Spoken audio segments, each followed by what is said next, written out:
Okay. Dude, final things in order here. Hey guys, you know what's that strange building right there, right on the docks of Emon, right there, that on the left. Do you guys know what that is? Any ideas? Is it perhaps a bastion of some kind? A CD dive bar. What? Oh, so close, Ember. No, it is indeed right, Glint. A new. We're gonna get to that. Let me give you the calendar real quick. Okay, you guys made it back to Avon. Welcome back after your many travels to Vasselheim. You have kidnapped Nyx from the circus and brought her all the way back to Tal'Dorei. Um, Finch, however, was declared that they will be staying in Vasselheim because it's just too good. They decided that they like Europe enough to stay, and you guys are, yeah, you guys have made your way back. Um, you have put. It seems to be that you have put down your. Some of you put down your aspirations of killing God, at least for the moment, to return home and see the family. You guys have been doing a couple. You did a little celebrating, a little drinking, a little fun, a little happy fun, and got some shopping done. Explored around. You talked to Kiljaya, who says that she's got a lot to do with the council to try and get things her way. But when it suited all of you, perhaps it'd be best that you found your way to the Riffin Mist Peninsula yourselves and found out the true extent of what's going on there. Um, but I think the party has decided that they deserve some well-earned downtime to enjoy the many merits of their celebrations. With the Day of Challenging coming up in a couple months, with the Brawlers League hot on its heels, and who knows what other things going on around Amon, you decide it's time to sit down, sit back, and enjoy a little bit. One of which of these luxuries is the completion of a your very own Bastille, bastion, here in the port of Amon, right on the water. Lucky enough, how's that? You guys, the Tal'Dorei Council took care of everything, employing people to run the places for you, and then you guys all kind of show up. You show up to see the new place after its construction. You decided, I guess you guys, I guess I'm deciding that you decided to show up and take a look at the place, even though there's still some things that remain in construction, such as exclusively the kitchen that I believe Ember wanted. But other than that, you were told everything is ready to go. You also got a little missive from along with that, it was a little missive from Allura Visoran giving you the address, telling you feel free to go check the place out. And a reward on behalf of the Tal'Dorei Council has been left in the warehouse of your, or in the storage, whatever the whatever the function's called. Let me see here, so I get it right. The storehouse. There's a special reward has been left in the storehouse in great thanks for your trials and tribulations in Vasselheim, unexpected though they were. But yes, you arrive, and it seems that this once warehouse that, Ember, I'm sure you've walked by a great number of times in your life, has now been repurposed for all of you and all of your use. The first thing you see is that in the middle of the courtyard, and it has transformed a little bit since you saw it, Ember. The gates have been, some of the barbed gates have been taken down. The building's been expanded outward. It's definitely changed a little bit, but still remains the same as it used to be. And the first person you see there is sort of kind of like tilling a little, looks like a little garden space out in the middle of the, shall we call it like a bit of a courtyard for your new home. You see this furball woman who is just working away, tilling away, and looks happy as can be. Is just dressed as much as you can imagine it. Just like sort of like grandma gardener. She's got a big sun hat and her floppy ears hang out, and she's wearing like overalls, like dirt, and like her hands are covered in dirt, and she's happily just tilling away and kind of humming to herself. But yeah, this is the place. You guys want to check out your bastion? Absolutely. Yes, Yeah. please. We have a fair Absolutely. build for a garden, and it's the best thing ever. We've got a firma. Okay. Fireballs! I do have to put forth Yvaine and not Chaplain, but Zarvolg. It will still be. It's going to be what I forget what they were. I think it's yes, an armory and a barracks for now. I did run out of time. I had another barracks to try and build, and but you could definitely get those changed as the levels go by. But in the meantime, you guys all sort of meander up. You hear this woman, doo doo doo doo doo. She's just working away, and she looks up and she says, "Goes well, oh, you must be the oh, you must be the new bosses. Oh, okay." And she's like taking off her gardening gloves and like fitting them into her like overall bib, and she kind of walks over the giant half cow lady. She says, well, pleasure to meet all you. They call me Ellen Wee. Ellen Wee. But it's good. It's good to meet all of you. I was told you'd be coming by maybe today or tomorrow or something. How do you do? Quite well. Lovely to make your acquaintance. Have you been working on the gardens here for long, or did you just get started with the place getting renovated? Oh yes, I just got started with the place being renovated. I think I was told that this used to be like a warehouse or something, but yeah, now there's a big old garden, and I've just been working away at that. Oh, delightful. Glad to have you aboard, I guess. We're not exactly a ship, but we have many enterprises ahead of us. My name is Glint. Wouldn't either of you Well, introduce well, yourselves? hi, how you do, Glenn? It's a pleasure to meet you. And yeah, and she'll start going.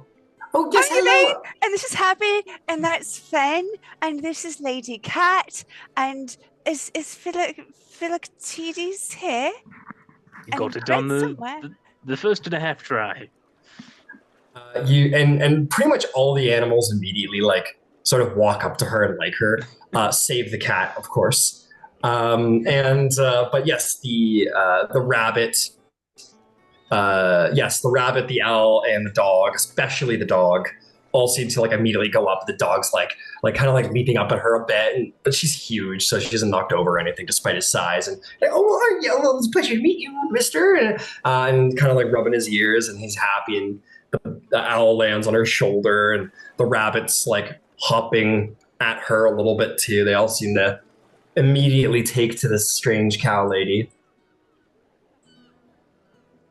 Oh, he's an Almirage, so she might delight in that a bit too. Yes, yes, indeed. She goes, oh, well, look at the little horn on your head. Isn't that just the cutest thing? I've never seen that in my whole life. And they begin to celebrate. She says, well, don't let me take up too much of your time. I believe I don't know who I was working for specifically in your group, but just let me know whenever you want me to start getting to work on what you want in your garden. I'll be happy to start getting to work on that. Oh, that food, please. I think I'd like to start with the food garden, if we may. Food, certainly. Would you want it all to be food, or would you like it food and something else too? Above the table, is that an option? Or does it need to Yes, be like food and... you had your facility enlarged, so this technically counts as two gardens. So you can do one food. Yeah. But one of them is a greenhouse, actually. Yep, there is a greenhouse also in here somewhere, but this is a garden that you paid for it to be enlarged. The garden. So this counts as separate. Yeah. Oh shit! Yep. Yeah. I didn't actually mean to do that, but you know something? That's lovely. Well, definitely food to start with, and flowers. I think something lovely. Oh, okay, some decorative, some florals, yeah, some decoratives. That sounds wonderful. All right, I'll get right to it. All right, well, you all better head on inside and get cozy. Well, pleasure to meet y'all.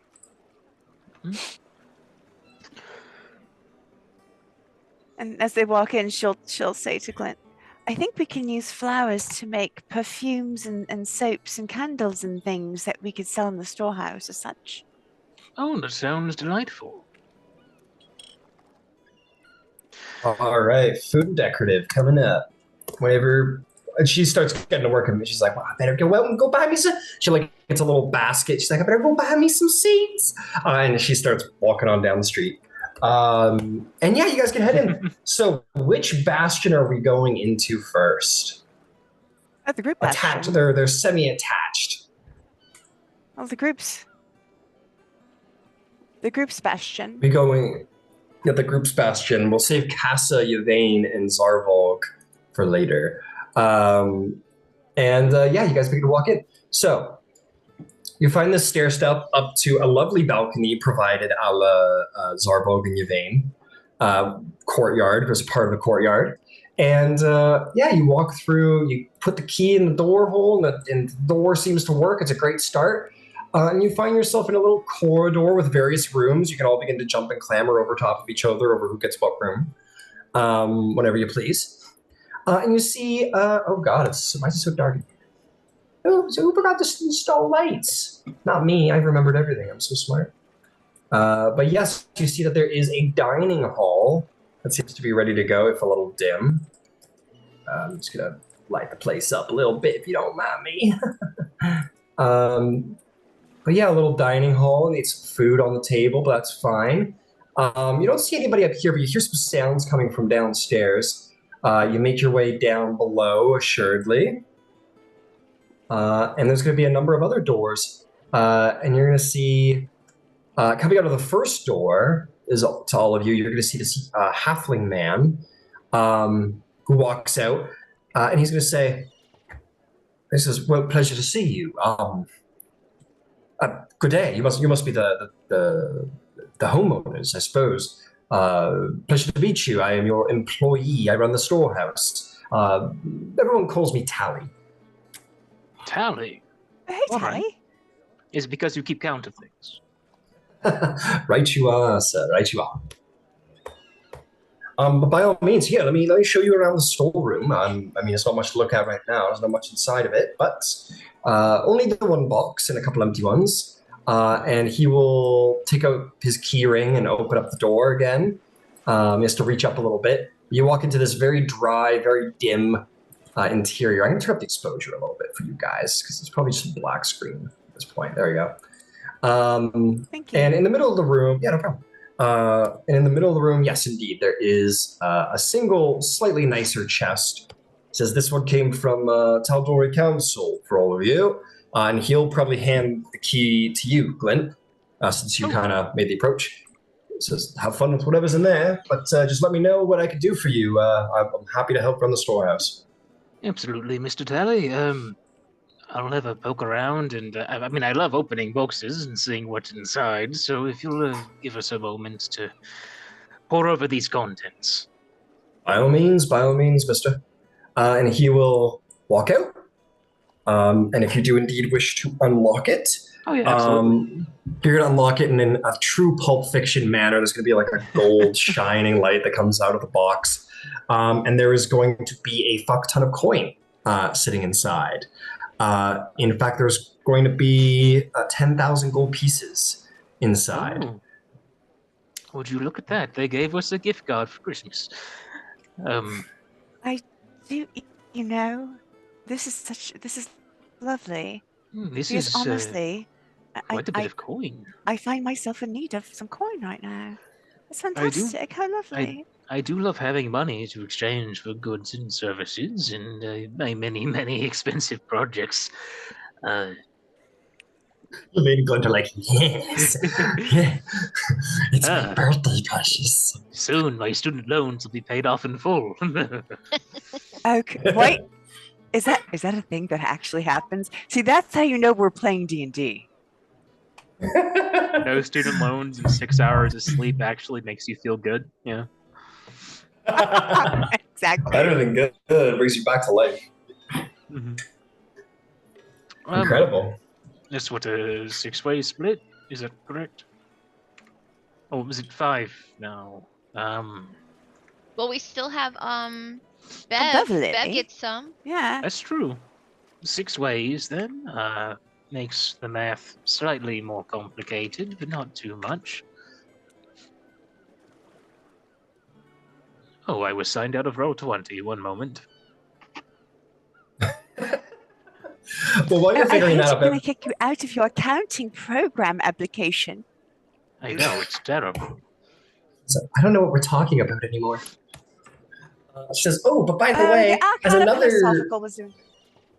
Oh yeah, sure. But as another thing, I finally figured out this banner. I realized you needed a pole for it that wasn't provided, but I went out and bought a pole for it, so now it works great. So yeah, I'm ready to use it whenever we want. And you'll see that she does have this like pole sort of strapped to the side of her thing, and it's like a wrap as the banner wrapped around it. If anyone wants to go and just to look at it, if you're curious, Banner of the Pantheon should be available to take a peek at if you ever wish. But yeah, that remains currently equipped to Beverly. And that's Today's in the day of goodies. the Roll20. D&D Beyond. D&D Beyond. Oh, okay. Yeah. Yeah, she's got a hefty stat block, that one. But yeah, other than that, I believe your storeroom is currently, other than that, is a little empty. And he's just kind of standing outside. He's smoking on a pipe a little bit. Ooh, that's good. I had just nearly bankrupted myself on my last few projects and scribings and the like, so this will go quite some way. I'm not poor anymore.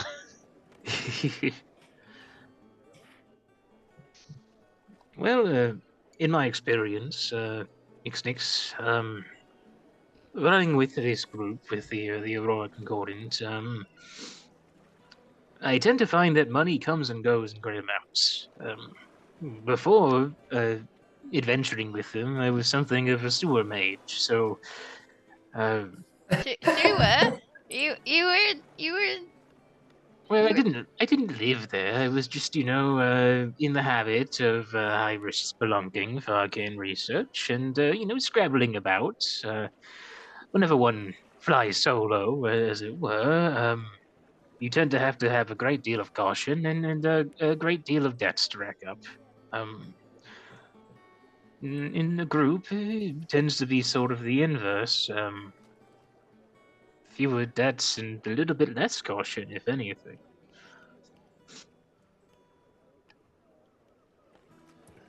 We also get bit by dragons a lot. And that too, that does happen An quite frequently. unfortunate amount. That was how I started the journey with you guys, yeah. Yeah, same. Likewise.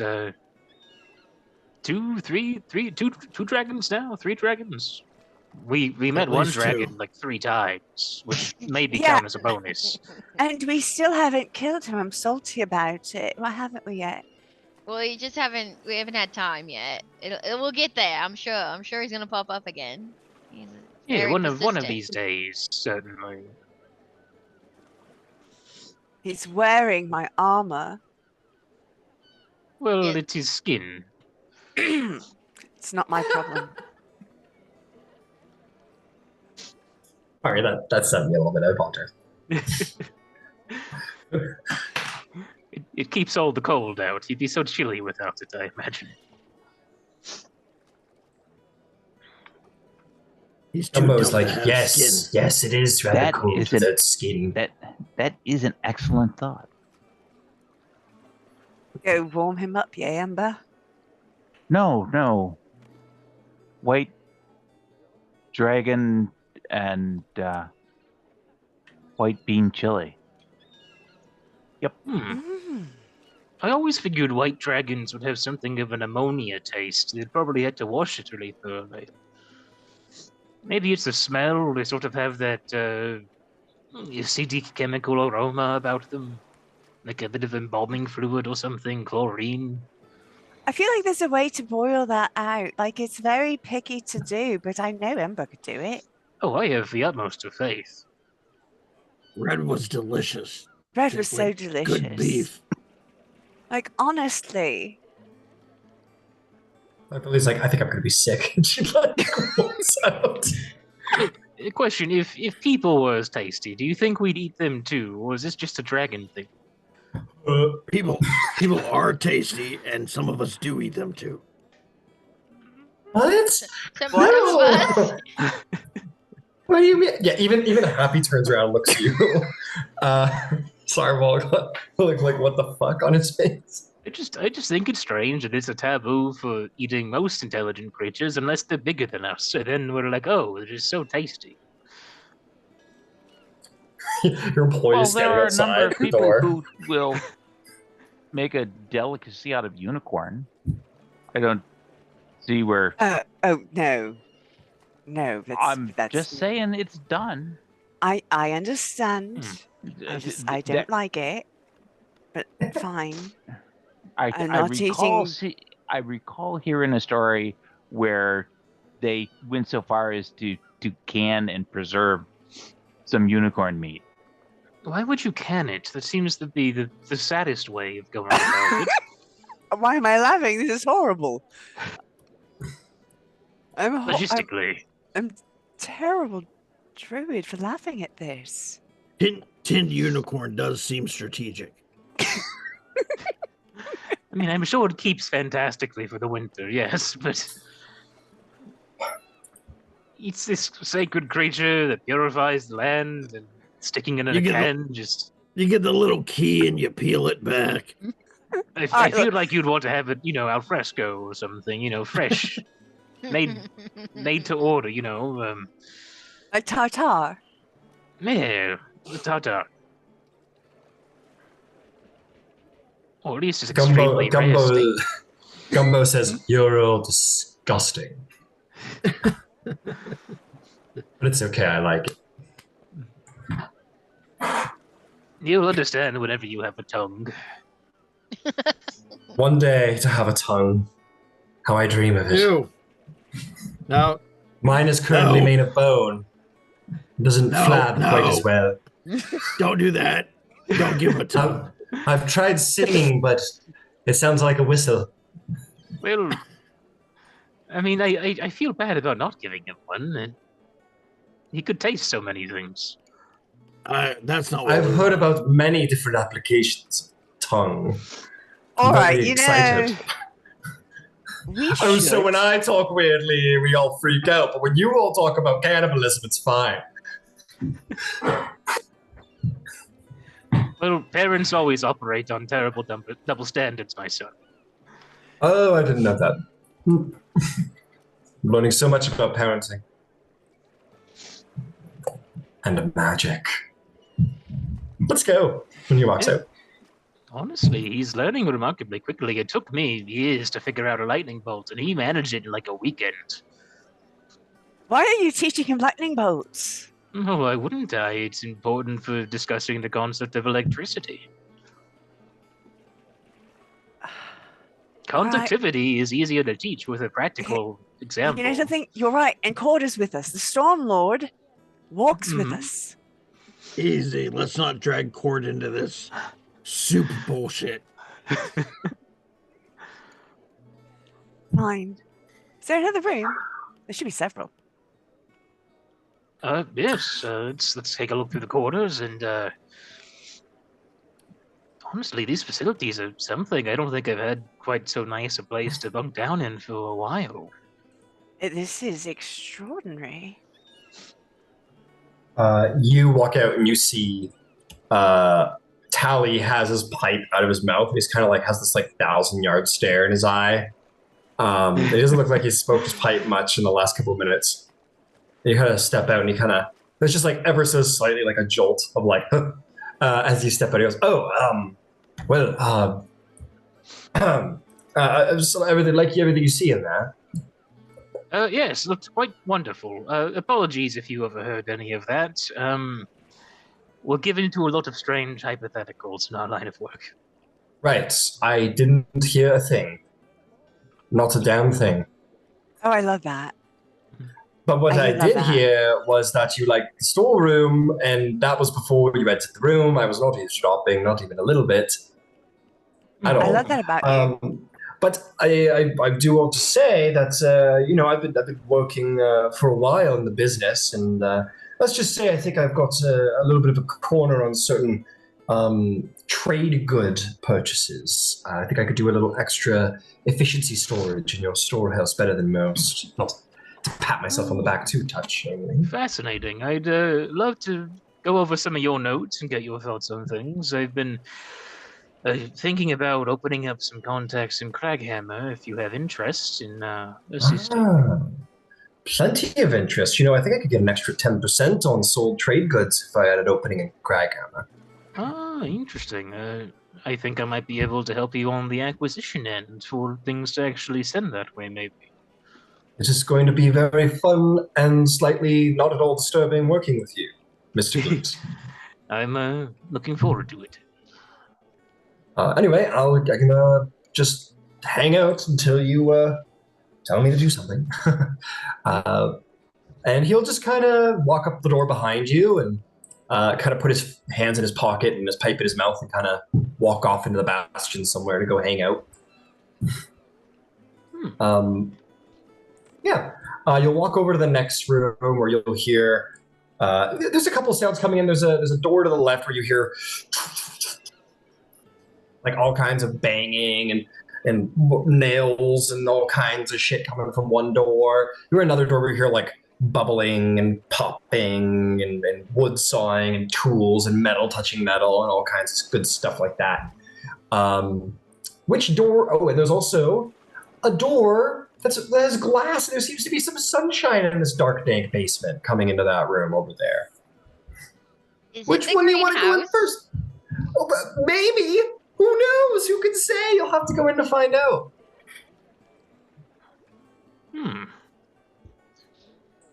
We can wait. Like we can go in. It's there. The sunshine's going to be there. Let's get you into your greenhouse, dear. All right, you guys open up the door, and you are going to see this druidy-looking fellow inside, just tending away to the greenhouse. This sort of half-elven woman turns around. She's got very much similar to her Minnie. She has like this dark rose hair and green eyes, some freckles, and yeah, she kind of turns around. She goes, and she like kind of cleans her hands. She like kind of waves her fingers, and the dirt just kind of like magically plumes off of it and kind of like falls to the floor. And she looks at you all and goes, good afternoon. Hello, is what I think I mean to say. My name is Yasina. Very, very wonderful pleasure to meet all of you. Very wonderful pleasure. This is the greenhouse. I work here. I'm happy to cultivate rare plants and fungi for all of you in a controlled environment in here. And I'm a little bit of a druid. So I can influence some stuff in here. There's one other note to her. You'll notice that her skin is like slightly translucent. Now, like closer inspection, is something like a little watery about her, almost as if the surface of her skin were like a very, very, very she doesn't look wet, but it's almost like just under the skin there looks to be like water under the skin almost. You get the sense she might be a genasi.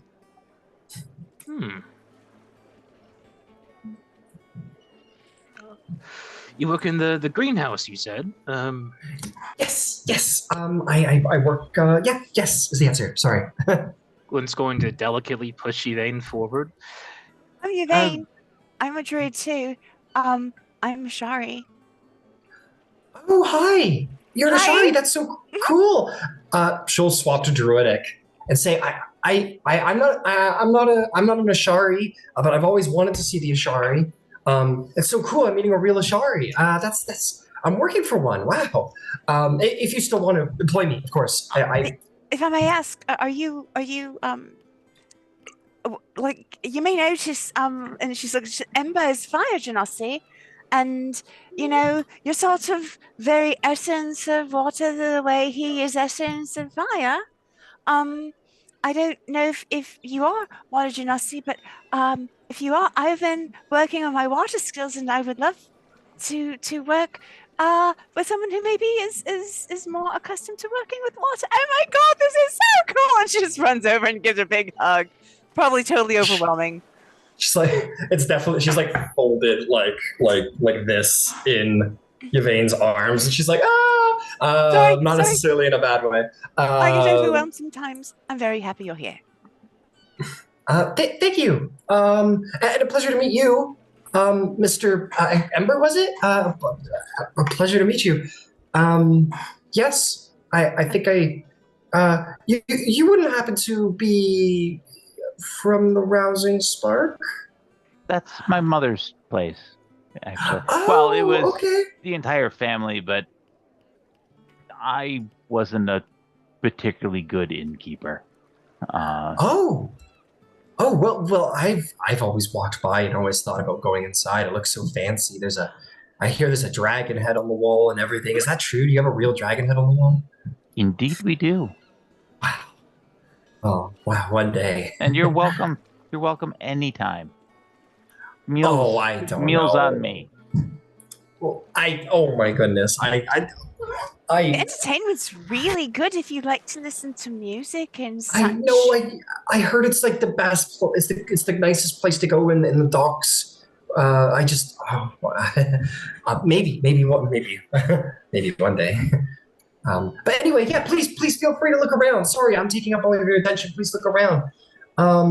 There's all kinds of harvesting options in here. I could harvest all kinds of herbs and fruits and other things. Wink, wink, nudge, nudge. Yes, I know. And we're not going to start with the wink, wink, nudge, nudge. I think I would like to start with, I think there are herbs that will do a healing, like a very strong healing potions, if I recall correctly. And there should be Yes. a tree of some sort that has really quite excellent fruits. Oh yes. Yes, I do have. She'll kind of like display the back wall where there is already like this like crazy magical fruit thing going on, where there's like this like purple and like bright yellow gourd and these like strange fruits that look like you've never seen them before. She goes, "Oh, I made this myself because they're actually man-made and they don't grow naturally in nature. They were created in the real world. I call this a lime." Oh. Oh, it's. And she like Is it sniffs supposed it. It's to like be it's green? sublime. Yeah, I know. I made it myself. I don't know if anyone. It's very sweet.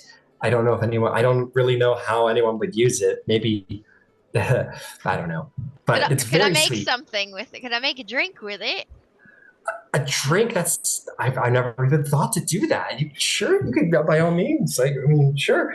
Wow, a drink that isn't Like wine or beer. What would we even call that? No, I was thinking more of the alcoholic sort. Oh, so like liquor with like fruit juice in it? Wow. Man, that would just chase your blues away or something. I don't know what you would even call that.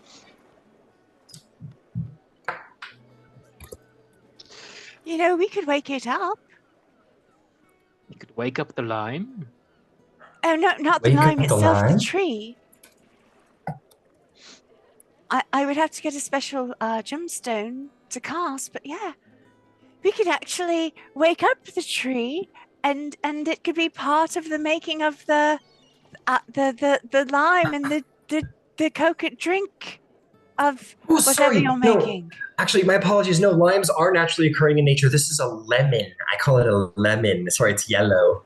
I got my citruses mixed up. This is a lemon. But yes, you can still make it. I combined an orange, and some other things to it. Don't worry, it's magical. But yes, all kinds of stuff. Yeah. But please, here, and she'll take a lemon, and she will squeeze it into like a couple of glasses of water, and she'll like serve a little tray. She says it's just sort of like lemon juice flavored water, but it has some magical properties. Oh. What sort of magical properties? It has healing. It has certain healing properties. It's very good for the body. Very healthy for the eyes and ears. It also it's good against it's good for poisons for whatever reason. Very good for like antitoxin. It's also good if you're like having like nerve damage or like a little paralysis. It's all kinds of healing remedies mixed into it. So it's like a lemonade. If you That's a great name for it. I've been trying to name this thing for ages. Yeah, lemonade would be great. Have some lemonade, magical lemonade. This is amazing. I'm gonna have to see about getting some poppy seeds. I'm having an idea. Cool. Oh, if you want a particular, and she will actually go between Ember and Glint and say, listen, if there's something that you want, because there are things that we do, yeah? Oh, no. I can change the garden. I can change that. Like, we can do things together. This is fine. It's just the thought process of tasting this. There was a place that made some poppy seed cookies, and I really honestly think that you could make a kind of like a cakey bread. Right. And so here's what I'm saying. I have a flower garden, and my lovely person who is my lovely gardener is going to plant flowers, and I could say, hey, maybe you could work poppies into the arrangements, and then do you see what I'm saying? Like, it's a symbiotic thing here. Absolutely, and if only poppies were useful for something else besides. Oh, She drugs. looks at Glint, and she goes, I'm pretty sure we can come up with something. Oh yeah, I could definitely do something there. Oh, I love drugs. I love making drugs. Look, if you want a good dose of painkiller, I can certainly assist you in the tail end of that. But, That's what my lemons are for. My magical lemons have painkillers in them. Sure. Fantastic. Yeah. I love this enterprise already. Oh, and I love you. All right. Excellent. Great. And with that, you guys can. Sweet. So you're giving the. I'm kind of learning as I go with the bastion turns here, but you're giving the harvest order to harvest some potions of healing. I understand. Yes, please. All right. Turn, and we don't have to like mechanically solve this all right here and now. Like it's a every 7 days thing, right? But yeah, cool. Glint would want to follow up with Tally, speaking of bastion orders, and look into putting in a requisition for trade. Because it takes 7 days to procure non-magical items, and you have to kind of front the bill for it as the player characters.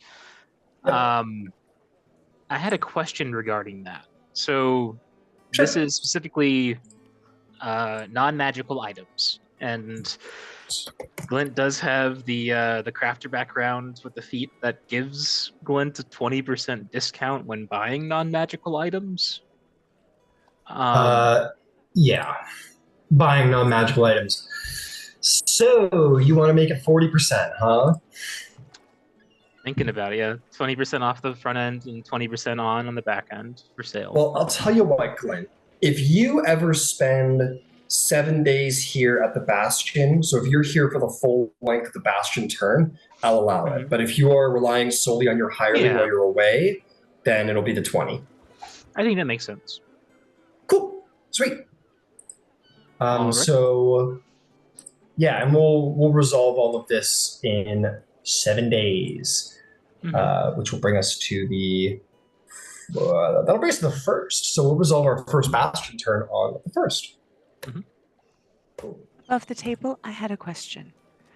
One of my druids, I have 2 druid spells that I wanted to ask questions about. One of them is plant growth, which if you spend 8 hours casting it over a particular period of space or a period of time, a given space, which is like up to an acre of land, is supposed to be uber freaking fertile, and it like doubles its yield or some such. Is that working here? Yes. Like So, if I have to actually sit and do the spell, but yes, of course. There is a lot of farming that goes on around Emon. I would say that the general area of Emon probably is already under the benefits of this spell, this general plant growth. I would imagine in such a magical place that the Tal'Dorei Council would have already saw to hiring druids to ensure that this land is very bountiful. So you're already under those benefits. okay, cool. And then I just wanted to make sure if I wanted to say cast the awaken spell on the lime tree and I had the proper material components, which right now I do not, that would be a thing that would be allowed.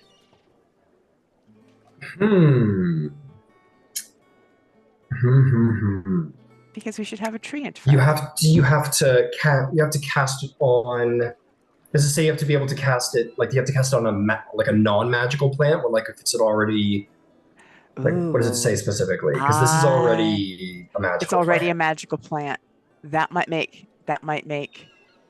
So I might have to cast it on a different tree. Yeah. I'm gonna say that this plant, just to make life easy, I'm gonna say because it says like it can't be transplanted without killing it. I'm just gonna say that like like whatever her name is, that Yasina would have told you like it's an effective, good tree, provides a lot of fruit, it grows really fast, but it's very delicate. It's like a rose. It requires a very careful maintenance. And if you were to animate it, it might lose its current magical properties. Perfect. Okay. Cool. Yeah, you might need to outsource for your tree. Just find a mundane tree. Yeah. Cool. Okay. Harvest potion trade goods. How much are you fronting, Glint, for doing this? So if Glint's gonna be at the bastion for this week, I'll do the full amount, which typically would be 2,000, and that should be discounted to 1,600. Is that correct? Yeah. So okay. 2,000 to 1,600. Bracket minus 20%, which is 40. So that's yeah. So minus 400 GP. Okay, go ahead and mark. Oh, just trying to figure out how to handle this. I'll tell you what. Don't mark it off right now. Okay. We'll take care of it at the end when Bastion turn comes up. Because if we're handling it like all over the place, it might start to get a little confusing with your discount being in play. Got it. Yeah, and I figured this was the bastion turns as we're going into harvest as well and such. Yeah, I guess so. And I guess it makes sense that like you pay for it up front and you get the discount. Well, I'm gonna say you got to be here for the full 7 days.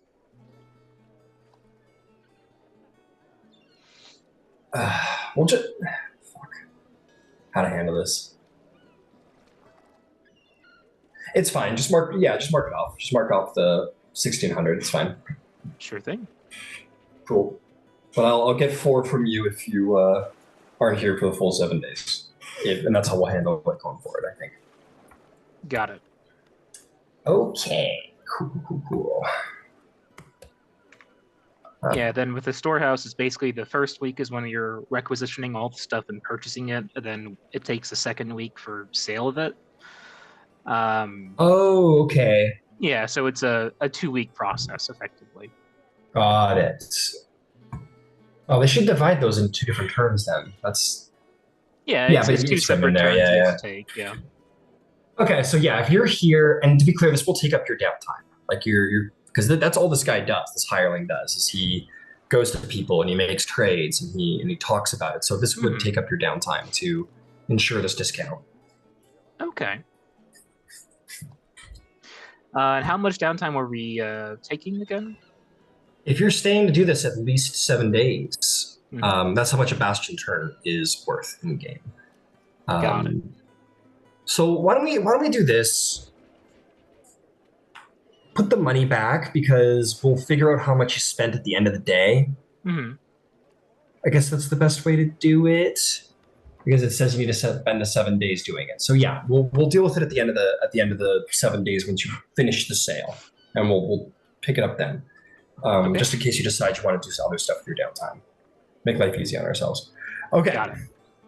Sorry about that. That threw me for a little bit of a loop. No, you're good. Okay, cool. So you've seen the greenhouse. Yesenia seems to be into drugs and magical plants and potions and such. Sweet.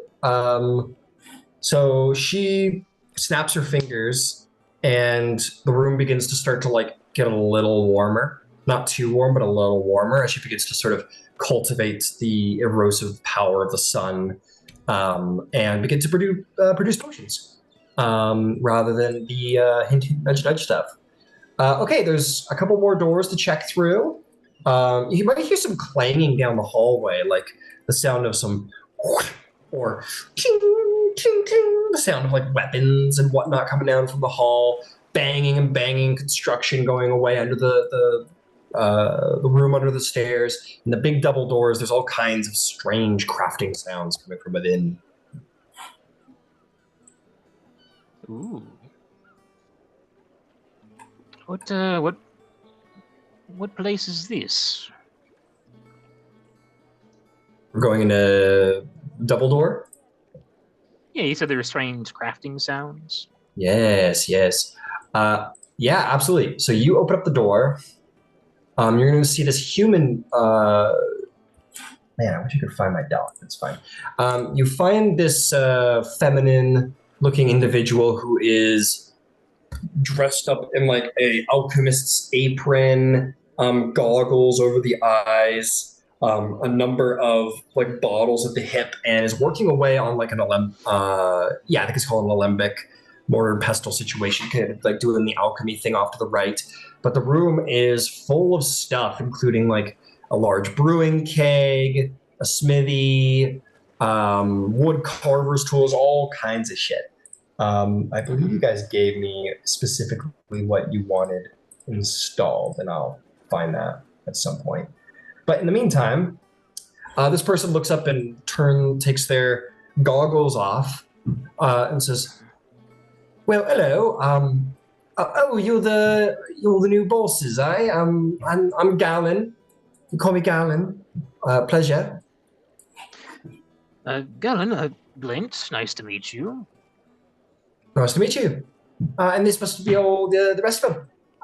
Well, pleasure. Good to see you. I just been making sure everything works away in here, and just testing out the beakers and such. But yeah, welcome. This is a workshop here. But everything seems to be in order, sir. Delightful. Any particular projects you have coming up, or?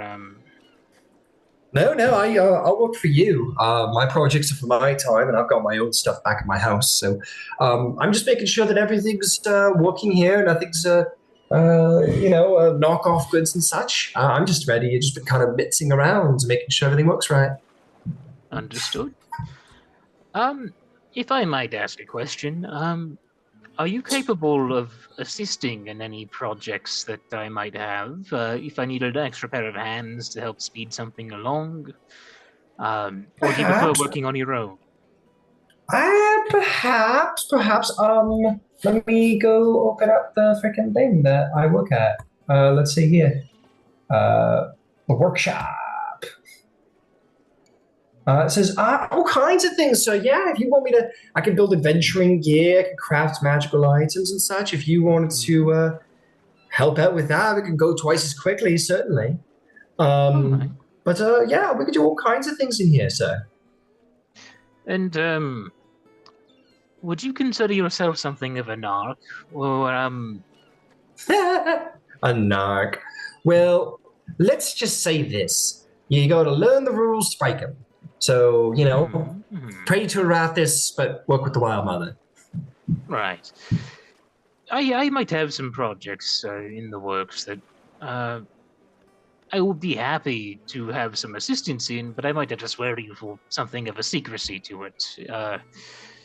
Sure. If you were to be able to do that, I'd appreciate it. If not, just let me know, and I'll be sure to keep it out of your hair. I'll make a persuasion check. Alrighty. Pleasure to meet you. How are you with illegal shit? All right, Are you a narc? That's a natural 20 for a 24. 24? She says, kind of looks at the crew behind you. You're like, I guess the question is, are you a narc, sir? Oh, I wouldn't dream of it. Oh. Make a persuasion check. All right. Oh, I mean, you just did. No, you're good. Sorry. I guess technically, she looks around at the rest of your crew and goes, all right, so long as it doesn't smell, I don't mind. I'm actually a little smell deaf now after that one thing. Sure, yeah, we'll see where it goes, but let's just say that no one ever got anything done with red tape wrapped around it, That's my kind of school of thoughts. Couldn't agree more. Right. So, what are we talking about here? Some potentially working some spells involving mastery of death and reanimation. Nothing particularly overwrought or dangerous, but some people look unkindly to it. All I'm hearing is private, very exclusive lessons that no one else in the city might get. It's a good way of looking at it, and private is emphasis on that phrase. I wouldn't want to inspire any competing students. Exactly. Right. I think we're going to get along just fine, sir. I'm getting that feeling myself. I'm glad to make your acquaintance. What was your name again? It's Gallon. Just Gallon.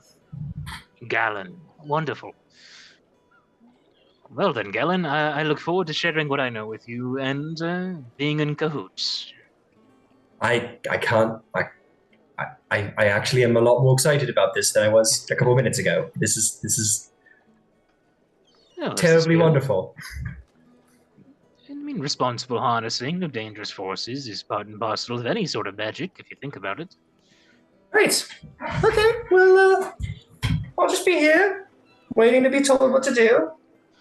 Hopefully it'll be interesting. Yeah, I'll follow up with you shortly on it. Sure. All right. Have a nice day, sir. You as well. She just...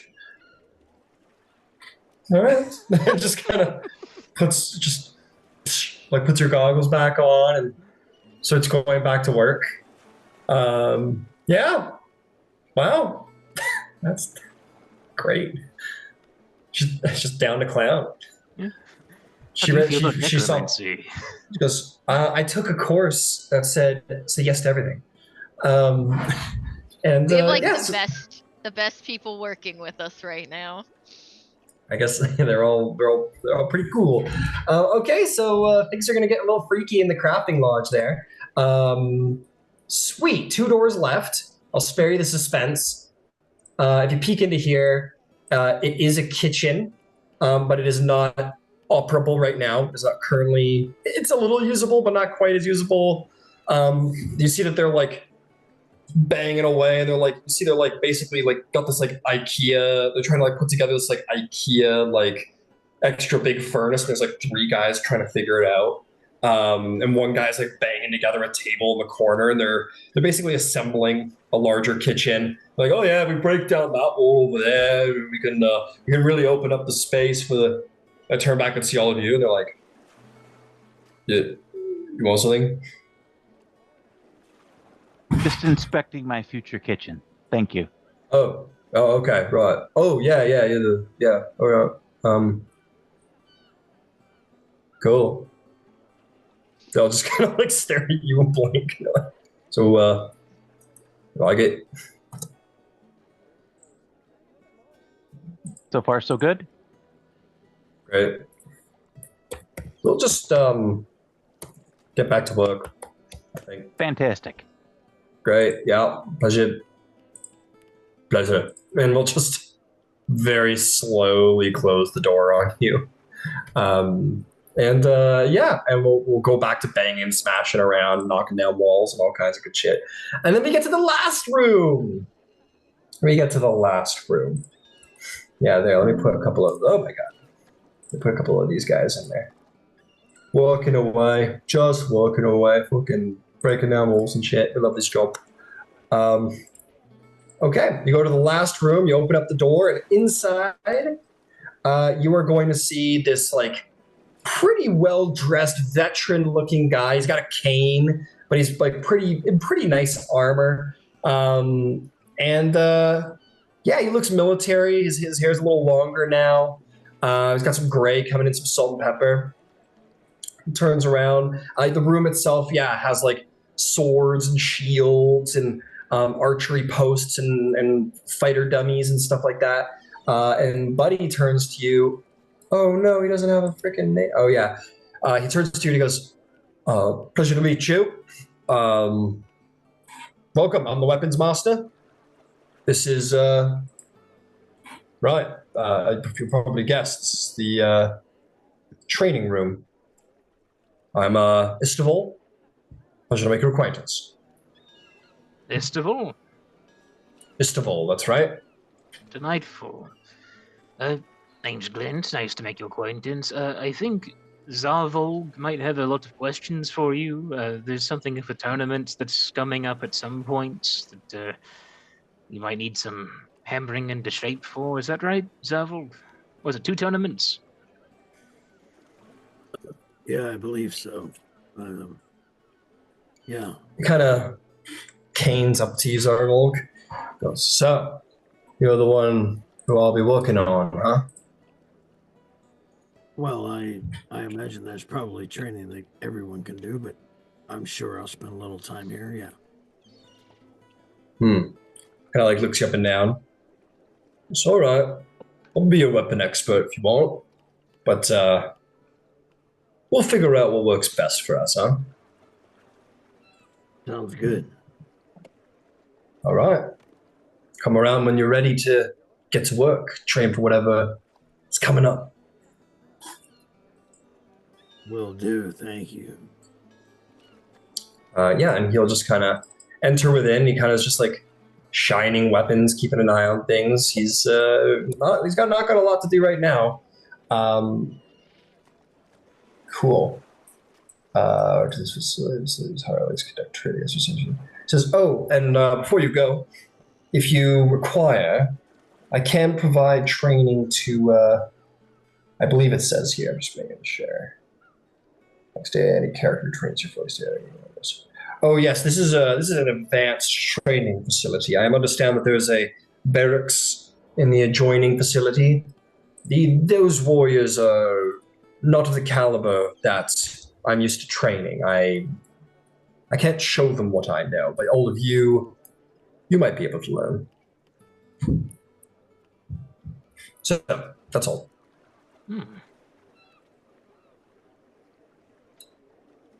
Okay, I'll just be here. He just goes back to working. That's bastion number 1. I'm sorry, what was his name again? Istavol. Istavol, thank you. He's slightly less fun than a festival, but only a little bit. Only a little bit. Exactly. Oh, here it is. Okay, beautiful. Beautiful. All right, you want to check out the second one? Absolutely. Yes, please. All right. Casa alla Yvaine and Zarvolg. I would say that the keys to your home, Yvaine and Zarvolg, were in the the coin chest, as was all of your keys in the coin chest as well. So everybody should be keyed up right now. Everybody should be able to get in and out of the bastions as they please at this point. So you open the door, and you're going to see immediately that there is an entranceway and a way down the stairs. What's first? Door number 1 to the wall, or door number 2 to the right, or downstairs? Let's just take them as we come to them. Whatever the first one we come to. Right, you open up the door. You enter within, and you are going to see. Yeah, it's a little place. I gotta get on top of all these names here. Yes, you come to. I hope I'm pronouncing it right. A sacristy. The sacristy. A sacristy. Thank you. That sounds way better than what I said. You come to the sacristy, and approaching you you're gonna see this like older man, human. He's in white robes, very, very normal, kind of what you'd expect a monk-looking individual. And he says, "Good evening. Welcome. You must be Yvaine Starborn, priest of the Moonweaver." I serve the Moonweaver, yes. I see. don't know if I'm actually priest or anything. Don't you have to go to school for that or such? I'm so glad you're here. I'm so sorry I'm not handling this very well. Thank you for being here. What are we doing for the space? That is quite all right. I am Father Kyros. It is good to meet you. But yes, I am the keeper. I have been assigned to be the keeper of this sacristy here in Emon. I have been devoted to the Moonweaver for some time. I actually recently completed a pilgrimage to Lyrenborn to see its grand cathedral there. And I've been offered this wonderful opportunity. I love Lyrenborn. It was wonderful. I can't wait to go back. So, thank you for being here. I would like you to, if you don't mind, dedicate your focus to the production of holy water.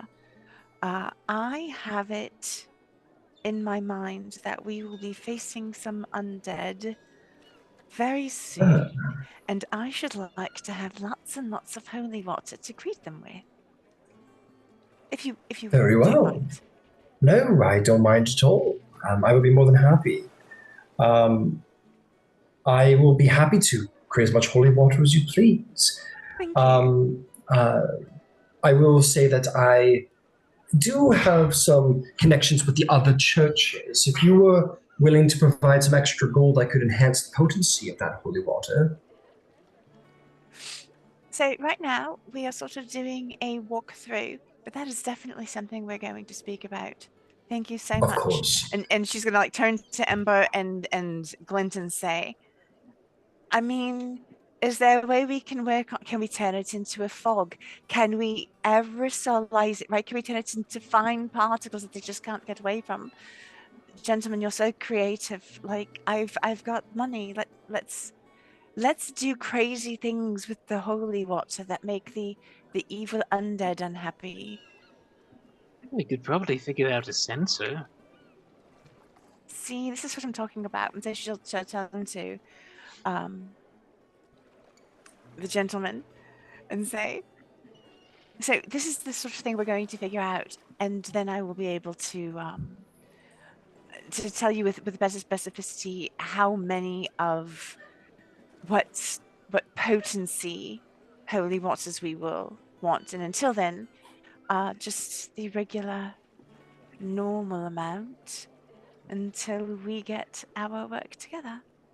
And I will simply begin the creation of standard vials of holy water. Very well. Very well. Well, may the moonlight bathe your way.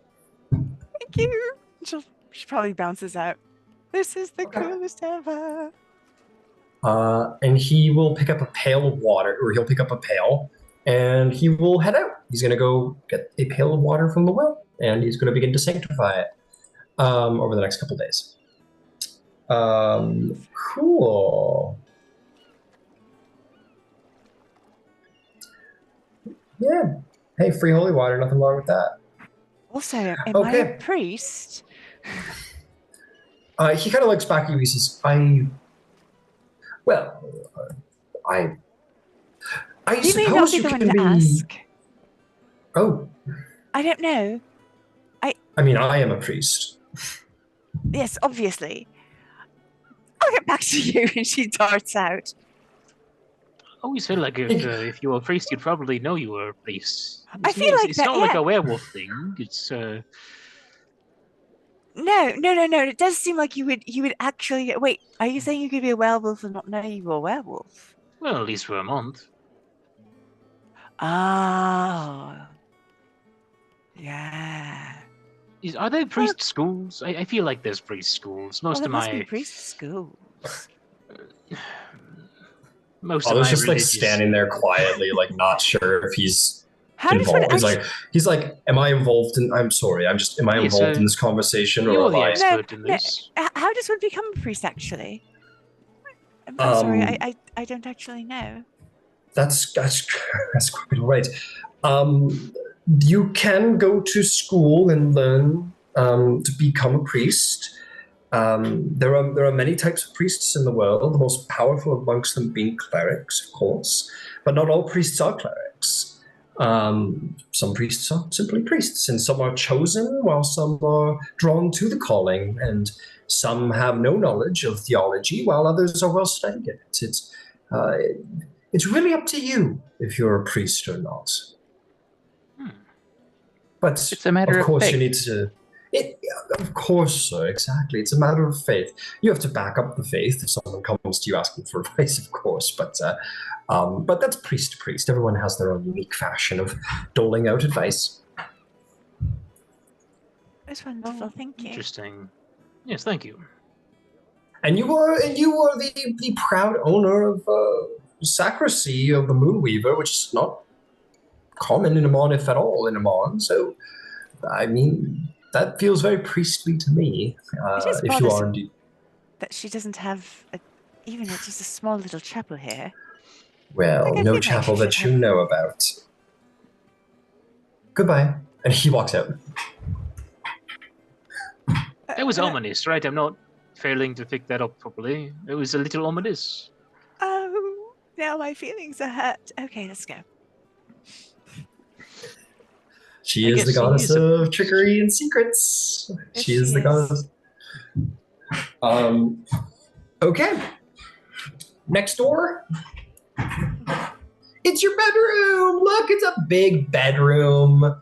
There's an armoire and a mirror. It's got all kinds of books and stuff for Yvaine and like a corner for Zarvolg's bag. And yeah, it's a big old comfy bedroom. It's very roomy. It's no aristocratic, a vast roomscape by any measure, but it is very delightful and will serve most comfortably. Cool. And then you head downstairs, and which I need to make sure. Let's see. Defenders. Yeah, hell yeah. All right, you head downstairs to see that there are two people who are actually sparring. Sort of like in the middle of the room, you see this dwarf with a mason shield and this eye-patched woman with a sword, and they're like, and they're like fighting each other. As you guys all come down the stairs, the dwarf kind of stops swinging. And he goes, oh, they're here. Ah! And she like goes for like one final like just flat of the blade swipe at the side of the head, but he gets his shield up in time. And he goes, stop, that didn't count. They kind of put down their weapons. And they both kind of approach to introduce themselves. The dwarf will say, hello, the name is Dakarin Vagrad, warrior of Crackhammer, but you may call me Iron Fist. You're from Craghammer. Or tall dwarves from Craghammer. Isn't that what these humans say? Well, I suppose most of them might, but I have met ones from outside of it. Glint Tinbuckle, pleasure to meet you. Ah, Tinbuckle clan. Pleasure, pleasure. Yes, no, I haven't been in Craghammer some time. To the dismay of my parents, the empty sky called to me, so I went to traveling, and, well, I ended up here. And now, I am your armorer. You'll be keeping us safe, then. That's the plan. Keep you stocked with arms, shields, weapons, ammunition, anything you need to make your guardsmen more effective. Oh, excellent. Well, I feel safer already, then. Aye. And he's going to sort of point his hand over to the other warrior, and she's going to, like, sign at the dwarf. He's going to go, yeah, I know, I'm going to tell them. I know, stop. And he starts, like, batting at her hands while she's signing. And he goes, this is Keelan Tyros.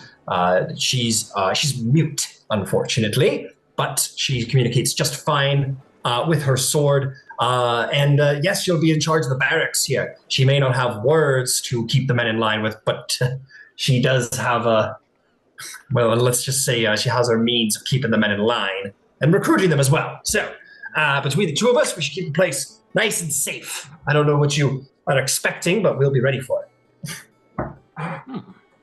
Good. That's what I think. Very good. Very good indeed. Well,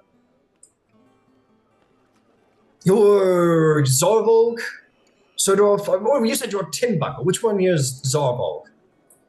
That would be. You were working for you, yeah? Yeah, I believe for the time being. I'm can be a little overly cautious sometimes, so I'm not sure there's going to be a lot of action to see. However, we do appreciate the peace of mind and security that you provide while you are here with us. All right. Well, cool. So here we are. Just let us know what you want us to do. I can start stocking the place up properly if you want. And, Kayleen here can start recruiting. Just let us know when you're ready. Sure, I wouldn't put a whole lot of time and effort into that right now. But if you want to maintain the current state of readiness, that would be Thank you, honey. most appropriate. Sure, we can do something between the two of us. Thank you. All right, we'll pull up a stool. Let us know when you're ready. And they indeed pull up a stool, and indeed it is true that it's impressive armory and barracks you have down here, though the many beds are empty and the many weapon racks are also empty. It will require some work. Okay, and that is the bastions. The bastions. You will see that there is like a couple of like for sale property signs at the big warehouse next door. At some point, as you guys are all making your way through the house, Nix, your cat will speak to you privately while nobody's listening, and will say, "They're nice enough houses, I suppose. Why don't you have one?" Because I couldn't afford to build my own at this point. I have a room in one of them. Oh, well, what are these people paying you? I just got a good bit today. Oh, yes, right, the big... Oh, yes, the little chest of gold, right? Yes, of course. Well, very well. I'll be excited to see what our house looks like, or your house more so. Yes, we'll have to. We'll have a room right now. The house is definitely a lovely goal that I will start working on. You think perhaps that I should buy a home in the city? That would be lovely. It's enough space. Perhaps. I was never a very big city person, but I do like owning a lot of property, so maybe.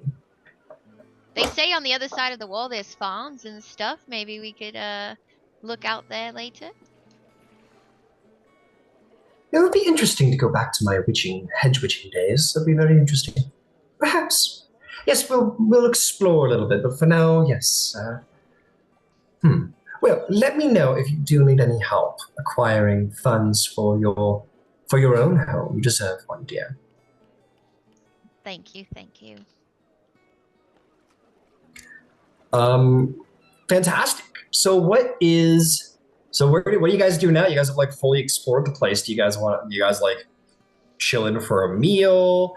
Fun fact, by the way, I gotta show you guys. It's pretty important. Just one small block away, maybe two, lies the Rousing Spark. You guys aren't too far away from home. Yeah, so you guys can still visit Mama Zyle if ever you need. And of course, Sparks of Emon are not too far as well. Sweet. So yeah, that's the bastion. Can we get a meal and maybe have a team meeting? Hang out. Mm-hmm. Maybe go over what's in front of us, but also, hang out, talk with just joy and happiness, and not like angst and craziness from beyond. Does sound nice, just to breathe a little. I would love that. So we have our own kitchen. Do we want to just do here? Do you want to go over to Miss Emma's and get our table and enjoy the hospitality there?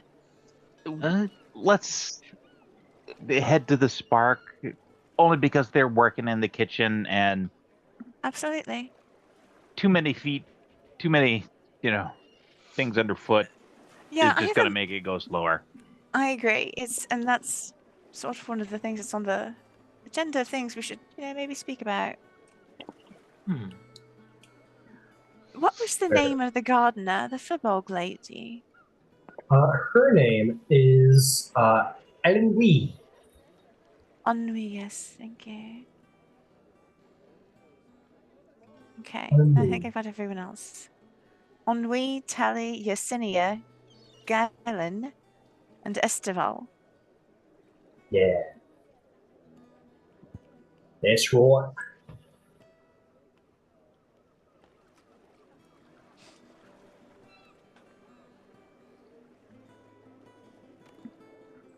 Okay, you guys pack up your stuff and you're like, cool, our own bastion. Let's leave. And you guys take off down the street. You go for a little wander. Catch up with the old place. No problem there. Just some minis. Who am I? Oh, I don't know what to call them. Okay, yeah, you make your way down the street as you go and find your way back to the Rousing Spark, the most popular tavern in the ports. You see many sailors and rapscallions. You do notice today a couple of out-of-work mercenary mages at the back table, kind of being a little extra drunk. Nothing that you're not used to, the place isn't used to. And you guys all come in, and the many locals sort of, oh, hey, you're not too good for us. Hey, come on in. Oh, we just got a place. And you guys are all welcomed in. Emma's very welcoming. Hey, how is everybody? So wonderful to see you. And you guys you're welcomed once more back into the place. Very cool. You see that the Sparks of Emon are settling in for an evening meal. It is getting to be around evening time today. What would you like to do? Just settle in and get a meal. Ember, you want to do a little cooking?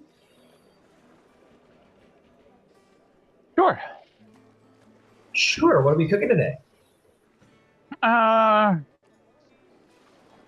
Depends on what the. Actually, I think I'll just go with simple like pasties.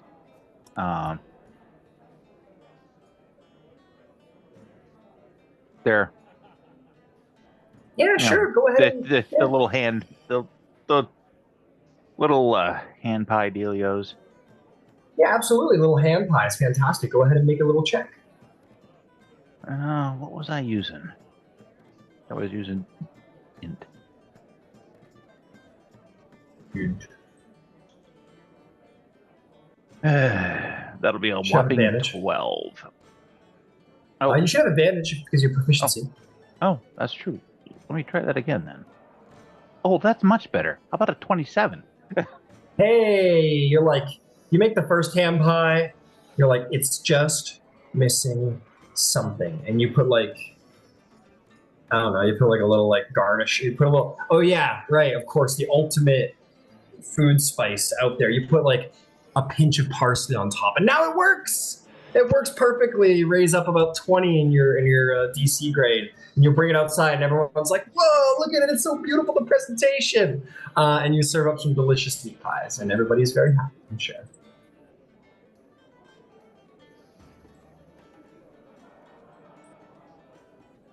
Yeah, you sit down for a meal, and the dog's outside in the stable, and the various animals follow you around as they do. You see the sparks of Emon are there, including Cressida Holtz, who's doing her own thing. And yeah, you guys can have yourself a good time.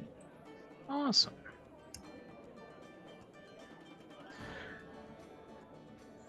So, how are people doing? How's life? Small talk isn't really always my forte. Yeah, it's not really mine either. But you know, it's been a lot. You're so much taller. I would think Glint would be better at it. Oh boy. Ouch. Oh, shots fired. I manage. It's easy to rub elbows when they're all eye high with me, but yeah, I feel like a lot of it's just, mirroring and sort of asking people about themselves or just telling them what you're into sometimes. But I tend to miss some of the more delicate touches, I think. I think you have more experience with that than I do, Ember. I come from, helping around the tavern. Spend enough time behind the bar, you develop the ability to listen. It's a good quality to have, frankly.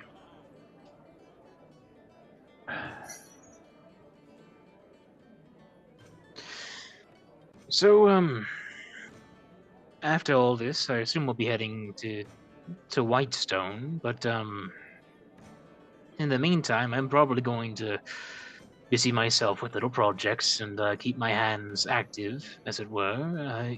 If anyone does have anything they'd like me to take a look at or fiddle with, like that sensor, for instance, do let me know. I'm happy to take a look. So, how would we feel about actually reviewing what's on our plate right now? Love that. Because I feel like there's been a lot over a long period of time that we haven't really looked at because, we've been trying not to die, and by one means or another. But now that we're at least temporarily not in immediate danger of being unalived, we could take stock of what's on the to-do list. So, in Emon specifically, we have the Day of Challenging, which is, I think, on the 7th of Misuthar. It's about 5 weeks away. It's 5-6 weeks away from now, I believe.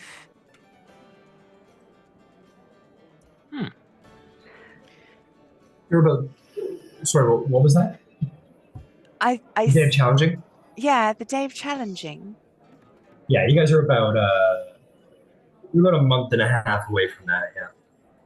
Yeah, so Zarvolg, do you know how that works? Like, we know that there's this big Day of Challenging, but it's like,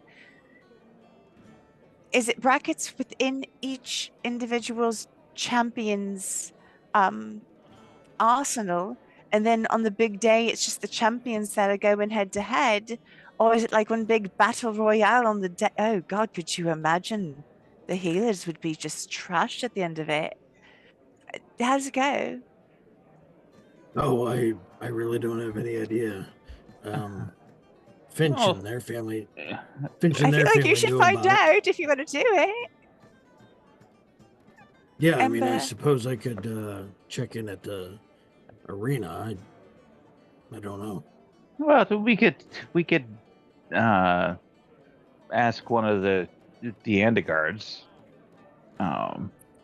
We owe them a visit anyway to Oh, let didn't you them. get on well with Xander, the youngest one?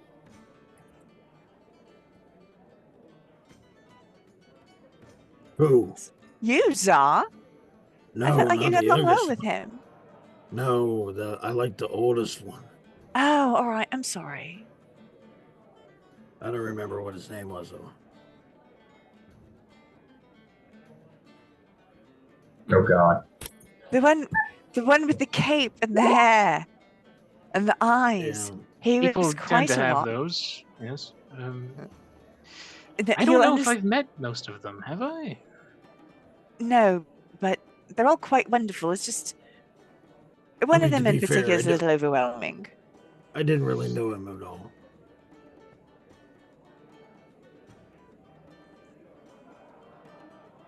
Okay. I don't Oh, it's Anton or something? Antero. Antero. Antero Endegard, the eldest of the Endegards.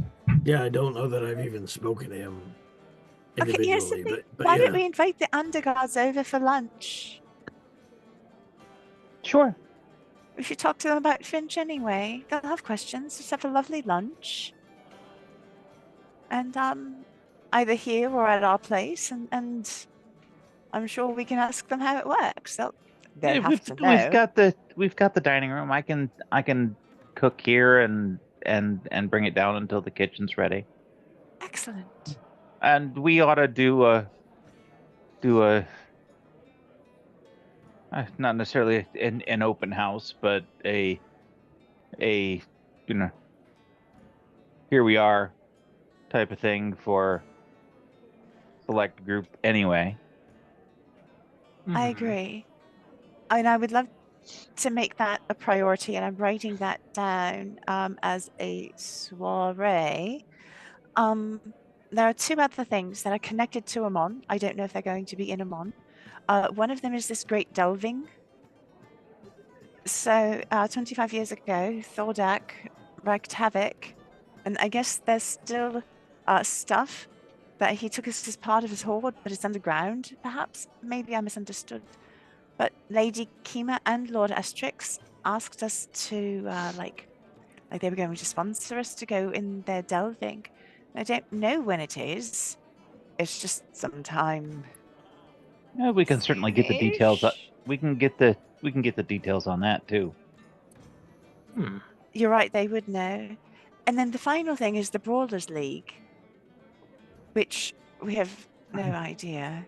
Hold on, and Ember will grab the sending stone for our contact at the Brawlers League.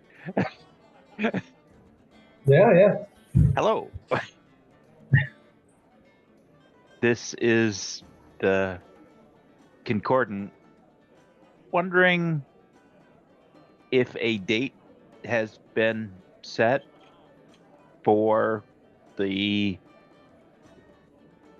league bout.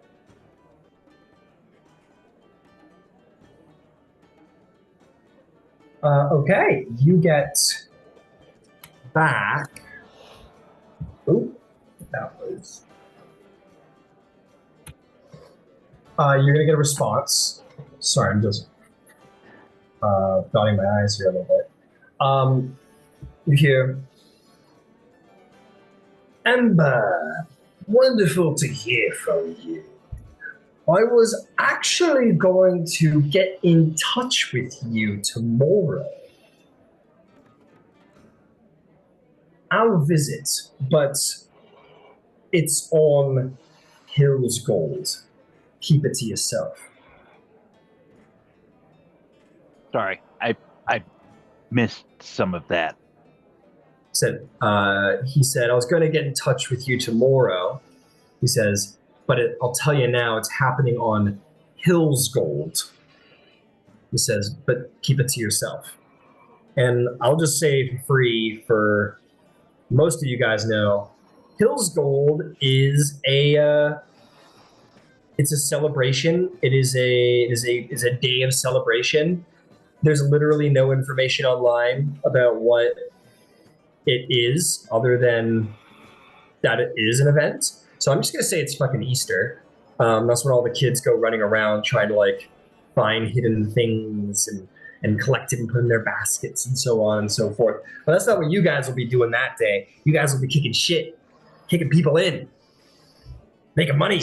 Brawlers League is happening on Hill's Gold, which is the 27th of the next month.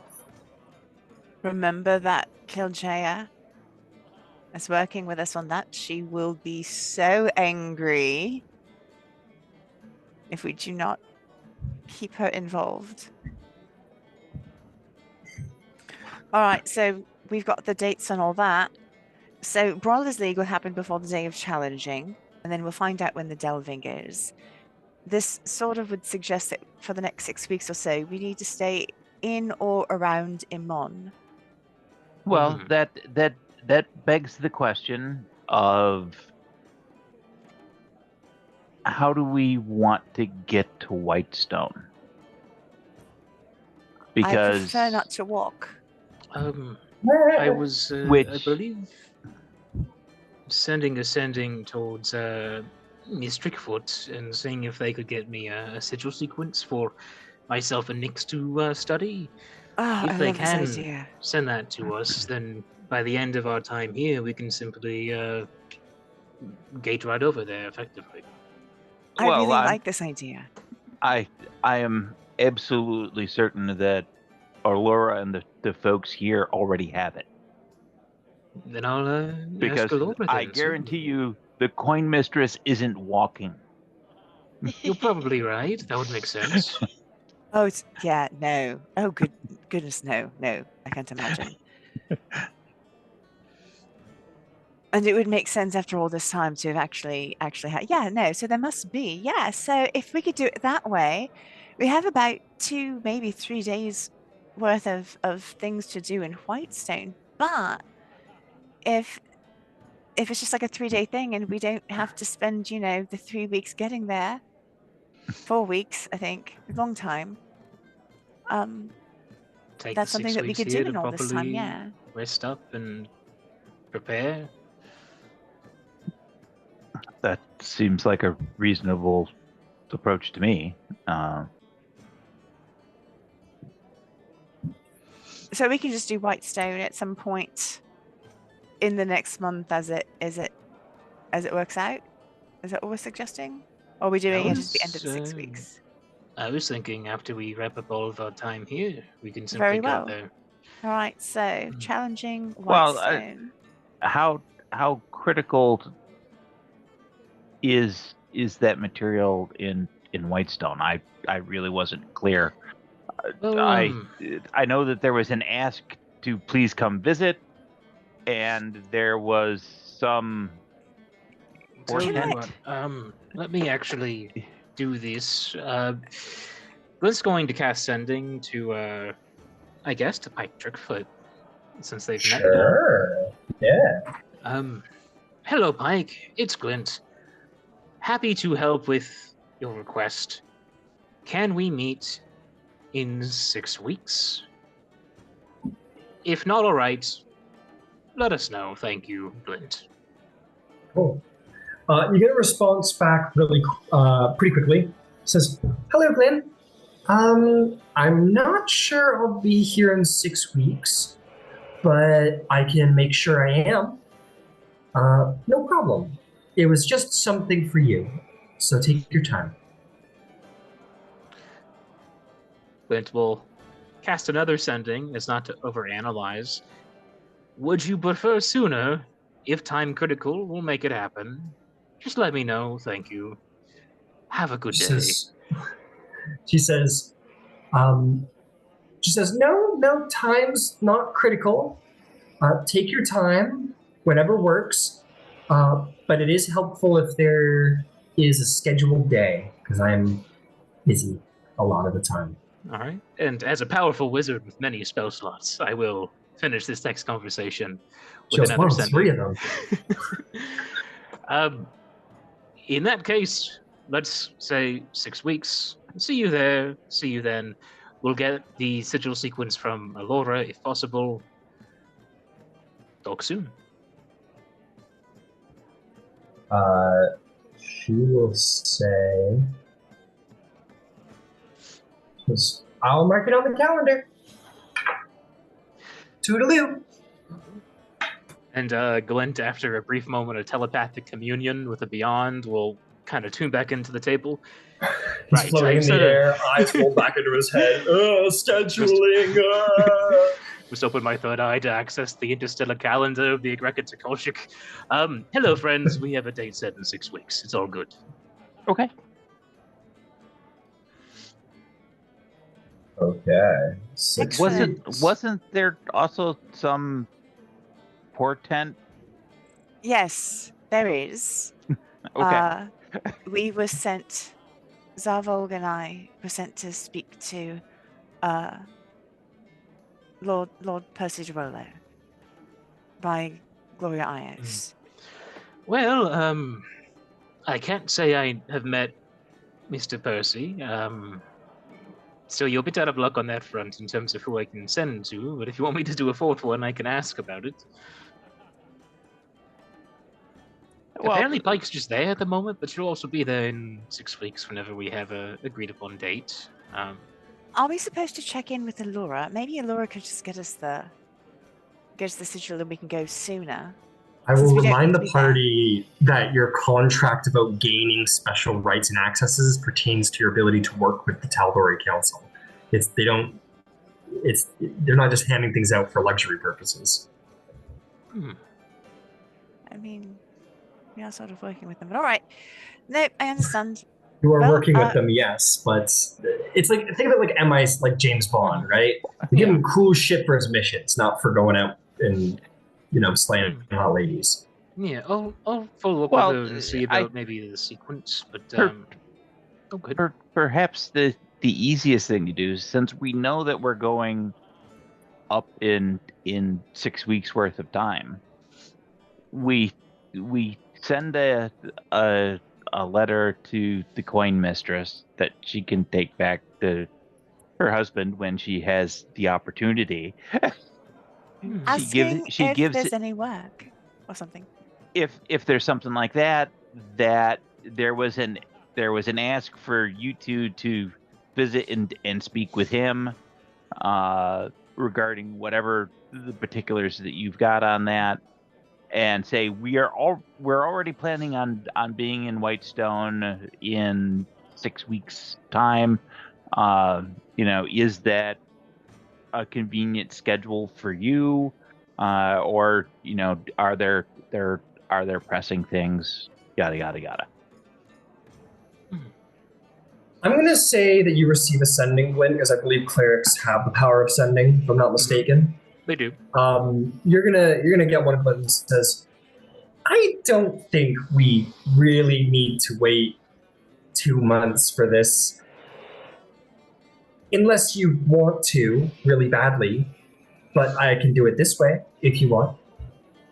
I can go there faster if you'd like, by all means.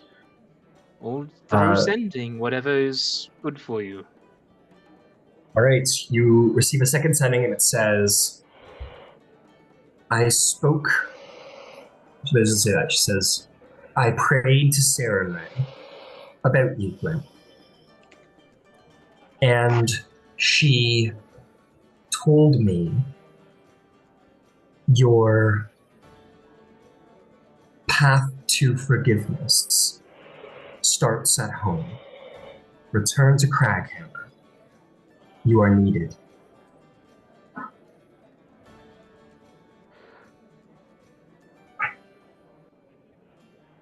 Thank you for telling me this. It is invaluable. I will head there and see what I can do. I have been meaning to for a bit now. Will do. And that's 25, I think. Nice. You get a leather that says, okay, cool, toodaloo, bye.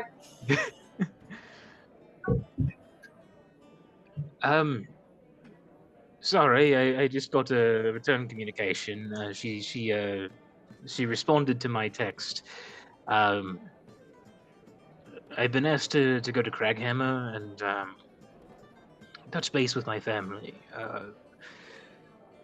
When I can do such. Apparently, it was a message from Zarvolg herself about some things I've been asking on for guidance.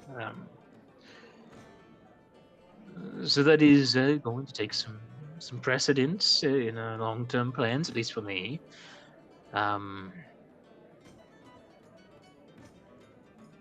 Would you all want to go to Crackhammer sometime soon? Can I wait Ben, until after sounds the fun. day after challenging? Day after challenging sounds good. All right, well, let's do the day of challenging and then plan a trip to Craghammer. All right, Craghammer it is.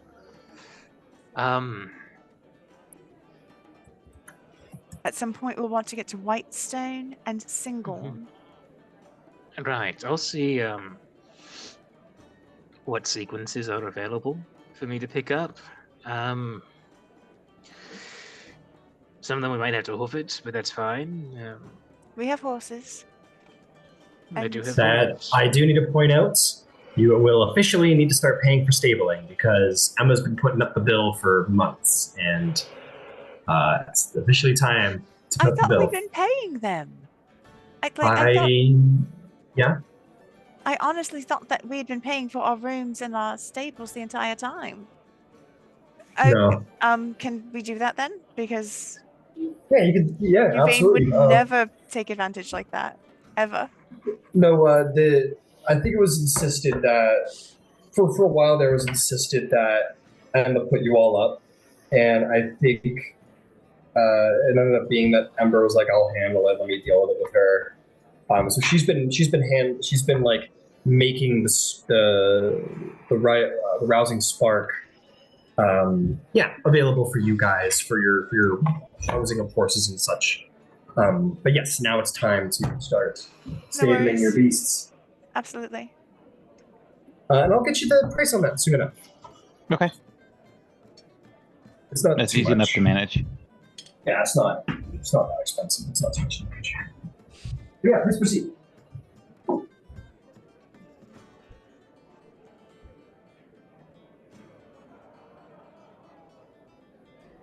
Actually, what we want to do is we want to figure out if it's faster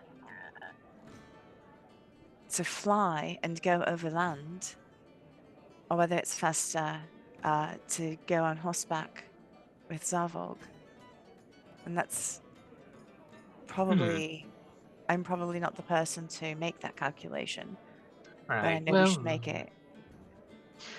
Yeah, 6 weeks to sort that. Yeah. Tell you what, I will check in with Laura, see what sequences I can acquire and to where, and maybe they have allies in different cities that they can give me access to in case they ever need us to do such with rapidity in case of emergency, and maybe they don't. If they do, problem solved. It's a cheap trip then. If they don't, we'll hash out our flight plans or our horsey plans, and I'll look into purchasing some kind of ride. But I think for the moment we can just breathe a little and kick back and worry about the itineraries in a few more days at least, after I've caught up on some sleep. Stabling is 5 silver a day. I will get that payment from you guys during bastion turns, just to make life simple. Okay. And I believe everyone has a horse except for Nyx, so. Considering bastion things,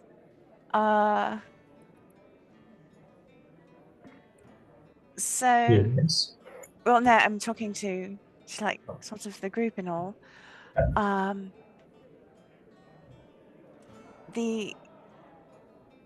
For the time being, I'm going to have the sacristy work on holy water. Mhm. We've sort of considered looking into this vampire. If we're gonna go hunting, I thought it'd be nice to have a bit in store. But if that's the hunt we want to do, I have some thoughts as to how we can go about it. This vampire, explain that one to me, because I don't really... I mean, I'm all for it, don't get me You wrong. weren't there. Oh, that's right, you weren't there. So we were at the Bastille turning an individual in, and we happened upon the wanted board, it's like a jobs board, and they had several people on there, but one of those people was a vampire named Exratukar, and this vampire was freed when Thordak attacked the city, and has not been seen since, if At I which recall city? correctly. At the Bastille? That's correct. When Thordak attacked, the Bastille kind of split open. Quite a few people got out. One of those was this most dangerous vampire. It was a huge bounty on their head. Actually, okay. above the table, that wanted poster, did it have a picture of the vampire, or like a drawing or something? Yeah, it definitely did. Oh, that's lovely. Ember, do you happen to have that still?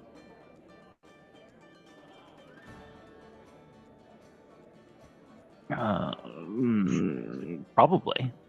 If not, I think I had them actually.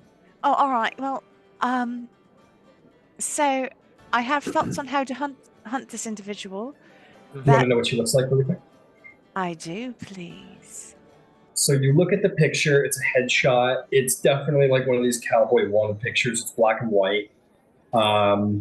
You see a tiefling with rounded, almost ram-like horns to the side of the head. Long, sort of like, kind of, what's Azkaban guy's name again? What's his name? Sirius? Sirius Black, yeah. You know when the Sirius Black one, his black hair is kind of straggling all over his face and it's a little crazy? It's like that, so like long black hair past the shoulders. It's kind of strewn about the side of the face, kind of in an oily kind of way. She has like a long crooked smile.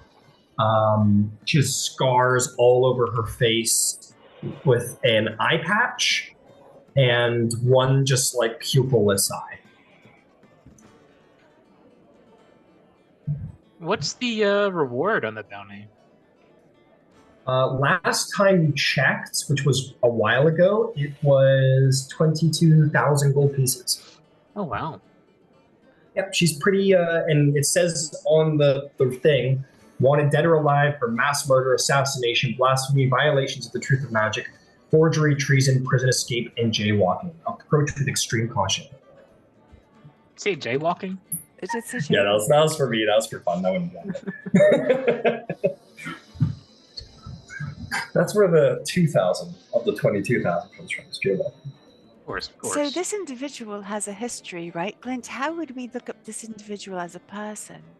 You could probably check in with some of the bounty agencies that are actually footing the bill. They could give you a proper list. Otherwise, I could ask around in arcane circles if you're wanting to look into a specific vampire. And by all means, it's sort of She my has credo. to have known associates, right? You know, Somebody actually, knows this chick. On that note, just given, powerful vampire escaped in the wake of Thordak's attack, has Glint heard anything about cool vampire lady? No. Sorry, no, unfortunately not. None of you have heard about her more than this image. I will have a history check if you heard anything about her before her imprisonment, though. Yeah. I'll roll for that. Cool. I'll use a charge in my ring to get advantage. That's a 18. 18. Before her imprisonment, before she was captured, she was the most infamous mass murderer in the history of Tal'Dorei. She slaughtered and consumed hundreds of, and I'll say it again, hundreds, not 100, not 200, but many more, of innocents on a deadly killing spree from Kaimol to Emon, until she was finally captured and imprisoned in the Black Bastille. So, And worth good. pointing out, what did you roll again? Only an 18. Only 18, okay. That's all. So, I think I've heard of her before. She was imprisoned. Very famous murderer. Hundreds of people. You know, if you want to get more information, a good person to follow up with would be Alistair. I love that you had that idea.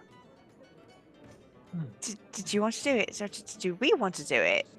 Sure, I'm happy to check in and give a chat with him about it. It's I like his company. I think he's quite refreshing. So do I. Let's both of us talk to him. All right. So, find out about this particular vampire. So here's my idea. Please put on your list of questions for him. Why wasn't she just summarily killed? That certainly seems within the scope for Alistair and his folks, given her list of crimes. Oh, I bet I know the answer to that one. Why the imprisonment? I bet his people didn't apprehend them. No. Why the imprisonment? As opposed to judgment and summary execution. Mm-hmm. Yeah, I don't know that was up to his order. I don't think that his order was involved.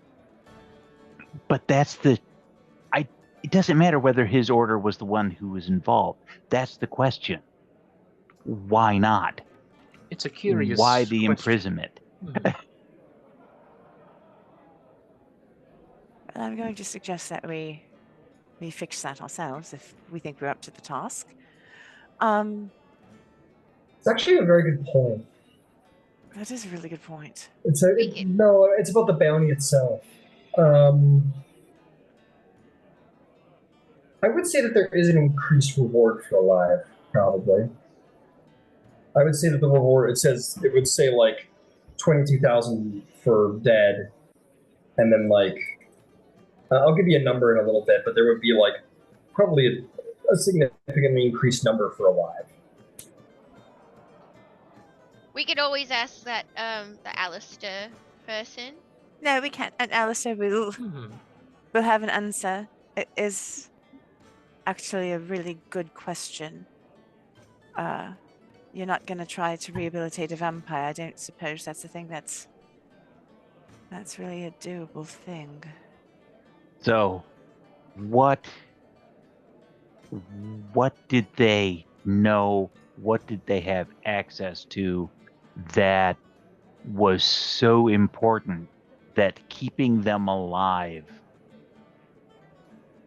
was a risk worth taking? Mm-hmm. Interesting. It is very curious, isn't it? It's actually a really good question. I fear it may be a better question for Allura. But let's start with Alistair. Just like the crown should have been destroyed if it could be. Like, can this vampire not be destroyed? Well, and that's the question. You know, does it have some shenanigans like the Katogeist where it can't be? That would be. Anyone? Sorry, as a quick note, because we're don't know how much our characters know about vampires. If anyone was interested, they may make a Arcana check to see what they know of the curse of the vampire. Sure. Seems up the alley of interest for me. Yvaine's done some research on the undead. I'll take a roll. Glint, I'll give you advantage to your Yeah. very acceptable background. What In did that you say case, we're rolling? Arcana. Yeah, I got Arcana. a 34. Okay, you know a lot. I got a 16. Okay. Is that all roll? 16 in Magnificent? Okay, Yvaine, you will know what just a little more than what everybody else at the table would know is that vampires are one of the most dangerous immortal creatures in existence. You know, you guys have all heard the bedtime stories. Blood-sucking monster of the night. Immortal monster. That's what all of you. That's what Nick Zarvolg and everyone would know. You basically would be like, yeah, this is an unkillable being that drinks blood and is evil and is awful. Yvaine, you would know a little bit more. You'd know, like, you would have heard like the gossip about like, oh, like stake in the heart, and like they don't like the sunlight, and like you kind of know the like real, like maybe you've actually read a book about vampires once in passing, and know that they're like indeed one of the most dangerous undead threats in existence. And they are immortal, nigh unkillable creatures, and there's rumors about strange weaknesses. Glint, you would know they are indeed exceptionally difficult to kill, but are allergic to sunlight. Stake through the heart can paralyze them. If they go too long without sleeping in the grounds of where they returned, they will perish. Vampire thralls versus true vampire. You know quite a bit. Got it. Okay. Very cool. I'd say very easily you know, like, I'm not going to say word for word, but you would know generally the stat block of a vampire if you've seen it before. Generally. Yeah. You all know about vampires, or any questions about them? IT, smart, deadly. You can paralyze them with a stake to the heart. I've heard they don't like sunlight.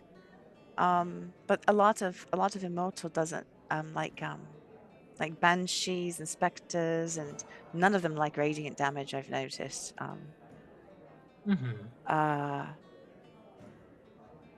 That's what I know.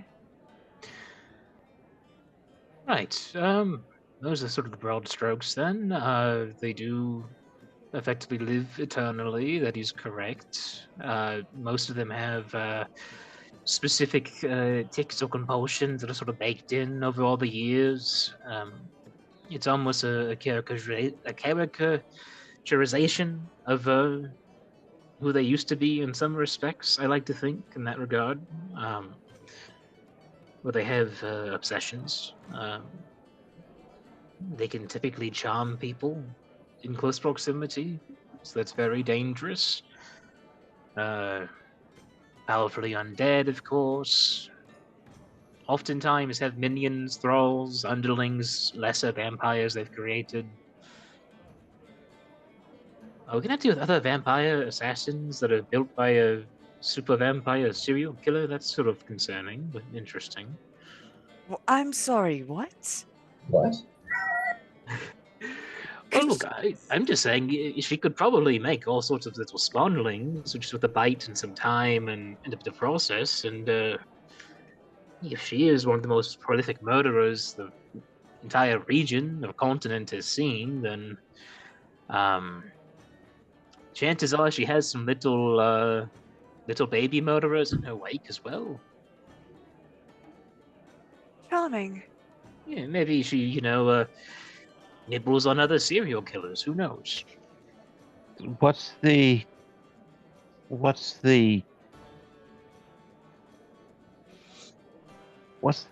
relationship or bond between the maker and the make?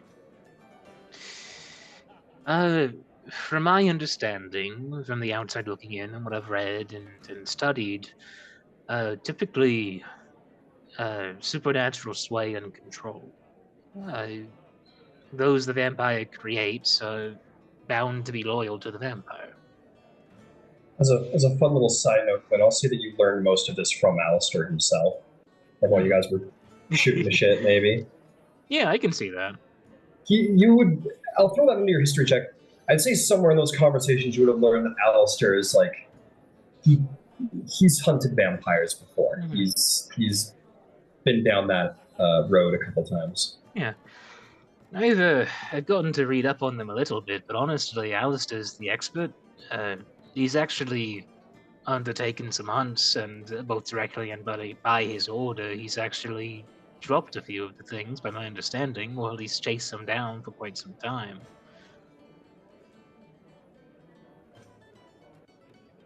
Oh, we'll definitely go pick his brain. Y'all can do that. We have it. But it begs my point of interest in if the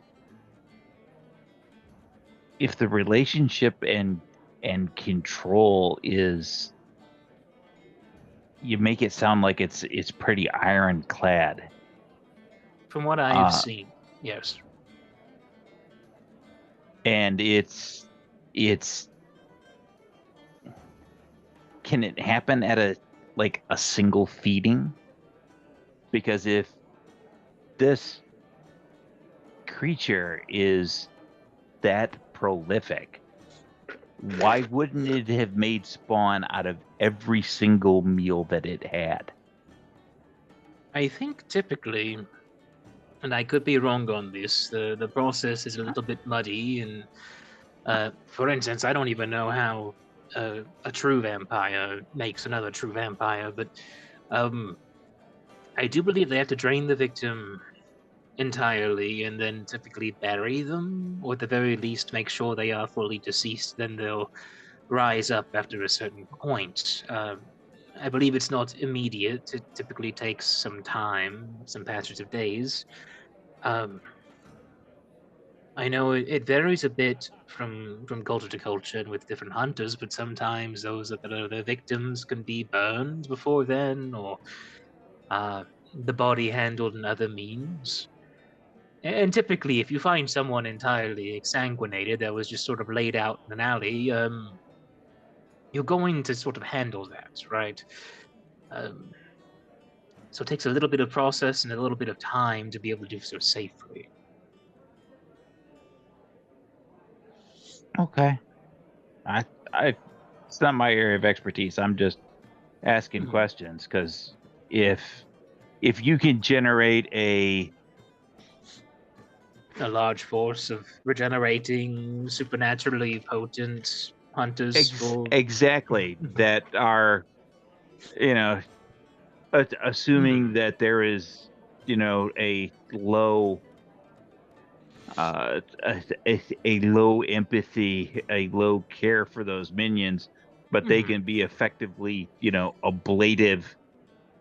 Of course. And I mean, generally they will have far more spawn than true vampires for that reason, but unfortunately vampires don't typically sit down for interviews. I don't know if there's some sorry. Good reference. Thank you. I don't really know if for instance, if there's some sort of point where that influence and control of theirs starts to waver, if they create too many, if they fear betrayal at such a point, if some can resist that temptation or that charm of theirs, I don't really wholly know the intricacies. Maybe if I had a live or unlive test subject, then perhaps, but it gets into a very gray, murky area. Well, that may actually perhaps even potentially answer the question of why in prison. It could be if they were trying to better understand the condition.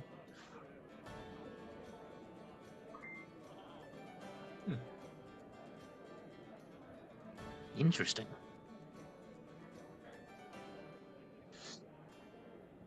In that moment, Karzi comes over to the table and goes, "My friends! Oh, it's been too long. Well, what are we all doing over here?" Hey, Kazi. They were just trying to plan our next few weeks. Mm-hmm. Oh, very good, very good. Well, I just wanted to say hello. I'm heading out, so I thought I'd just pay my little hellos. I heard somebody got a new home. We Yes. did. Oh, congratulations! Great, you'll have to have me over sometime. I wonder how you'll probably need my help with the decorating. Oh, my God, boy. yes. Yes, well, I have a gig with the Alabaster Lyceum, so I must be going. Good day. And he'll walk away. Love him. What is he doing with the Alabaster Lyceum? He's probably modeling a college sweater. Wizard robes. It's true. Textbooks. He might be posing for new textbooks, for all we know. No, do you think they have centerfolds now? Oh, well, I'm pretty certain that they teach anatomy, and they probably teach anatomy for a variety of species. So, that does sound like his sort of thing. Or, he's the model for a drawing class.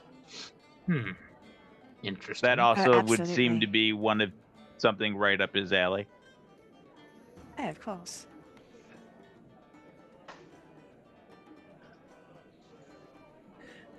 All right. Well, we can start looking into that. We're going to go buy me a very, very expensive mirror. And I'm going to go look at that picture and I'm going to see if I can find out via scrying where this vampire is, which may not work at all, but I'm going to try. If we can, and we know what city they're in, Glint, maybe we can use that Dreamwalk spell to help Zarvolg mark them as a possibility. Otherwise, maybe we just parade me through the city a couple of times as sort of a renegade druid, and I have the thing on my head, so I sort of look like a bad girl now. I could be like, bait. True. Yeah, let me know what I can do, and I'll be happy to assist any way I can. Well, Zarvolg's the hunter, so... And you and Ember know more about causing mayhem than I do. I'm just telling you what tools you have to use. I'm happy to cause a little bit of mayhem as a treat. Well, probably the first thing we need to do is talk to Alistair and find out everything we can about this particular vampire. Right. What was... Do you think he's out and about tonight, or should we see if we can maybe get a lunch date or something up? He's in. You see him at the bar talking to Shirku. Nice. Oh, delightful. Well, we can... Glint and Evie can go over there and talk and play. Sure. You guys head on over. Shirku says, he says, and then I said, "Get the hell off my ship." And they both go, and then you walk over, and Shirku's like, "Hey!" Holds up a mug. It's good to see all of you. Good to see how are we faring? It is good to. It's been too long. You've been not so busy, huh? It has been crazy. Hey, are you going to do the day of challenging? Me? Day of challenging? No. I leave that for more exuberant souls. I know there's a lot of competition for championing, but that's not Shirku. I've got enough on my plate with these rabble rousers. I can respect that. Alistair says, so what can we do for you, my two favorite question makers? Right, could we steal you for a bit, or we can have it with the whole group here? I don't really mind either way, but we were hoping to ask you about a specific vampire.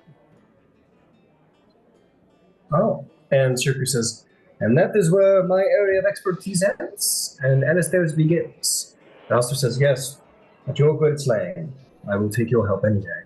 They kind of do a little cheers, and Shirku kind of heads back to the table of the spark, or whatever they're called. Yeah, sparks come on. And he like gestures for you guys to pull up some seats. He says, so, hunting a vampire, or are you contracting my associates to do so for you? Potentially hunting, yes. You've probably heard of her. She has quite a sizable bounty for some time now. Oh, do you think I was getting to like you, Glint? Well, I mean, as long as someone handles the issue, I'm fine with it. The bounty's not really the main concern of mine, but I can assure you the Claret Order has her at the top of our watch list. Mm-hmm. Not much watching to be done, unfortunately. She's, as many of her kind are, very slippery. Mm-hmm. Well, how much do you know of her? I know that she's a mass murderer. I know that she is a vampire. I know that she's a true vampire. I know that she's got more than a few enemies and more than a few bounty hunters, and no shortage of clerics and paladins and bounty hunters and blood hunters after her. Frankly, anyone who calls themselves a half-decent individual who has a sword is probably after her. Mm-hmm. So, tough. That's true. I assumed charming. I assumed you well, probably you don't wouldn't get to be have, the most wanted person in Tal'Dorei without, I don't know, getting into a lot of trouble. True.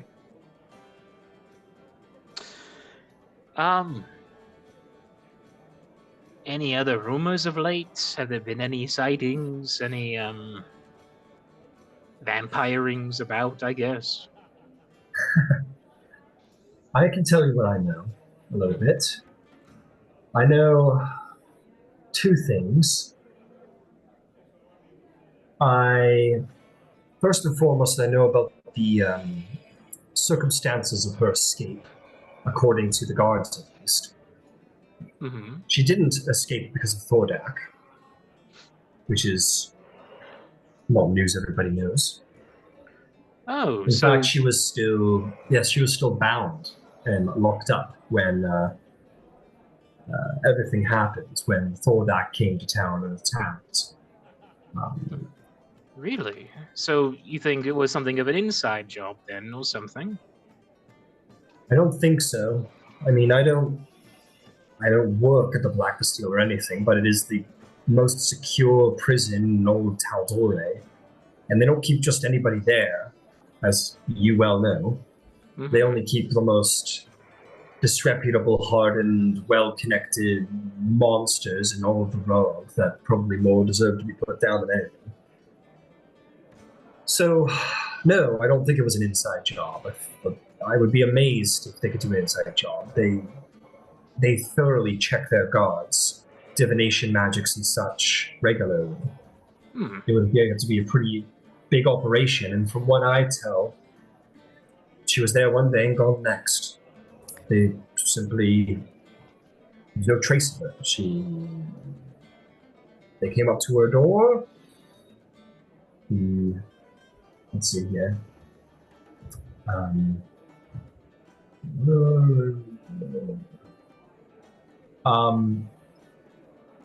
Well, she was just gone. Yeah. Huh.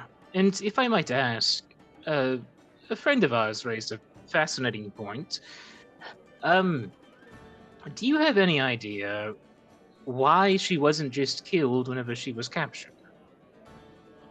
I imagine that there is some deeply moralistic reason behind it, but I think if we're being honest with ourselves, having access to the knowledge of a vampire, one who is a true vampire, at your fingertips is no small commodity. What exactly does that mean? True vampire. Well, there are spawn vampire who you're more likely to run into. They're not nearly as strong, but just as weak. They have. They're dominated by the ones who turn them. And the only ones who can turn them are the true vampires. Ones who possess the full breadth of sanguine power, who have been entrusted with another true vampire with the mysteries of, well, their own kind. But true vampires are very rare because it's not often that a vampire is willing to create a competitor, as you can probably well imagine. There's a lot to learn about vampire. I could stand here with you for a week and we could go over, I could run a course in vampires and it still wouldn't be enough. But there are the spawn who serve the true vampires. The true vampires are miraculously powerful. If one wanted you dead, chances are you're going to turn up dead. And that's not some rhetoric either. They can basically walk through walls. They can summon beasts that are back in the field. They can move without being seen. They are some of the utmost deadly quarry that exists in the known world. Interesting. Huh. So I have my theories about why they kept it alive. I imagine she's probably a valuable source of information. And probably some moralistic ideas. Who knows, maybe the Alabaster Lyceum was like, oh, let's poke and prod it. It's not every day you get your hands on a true vampire, you have to understand.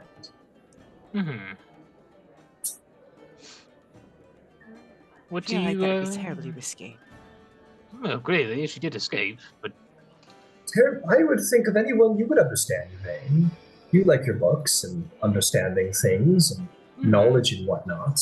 The only way to truly understand evil, well, is to study it. And what better to study it than a specimen? And they don't really turn out well when they're dead. They kind of disintegrate.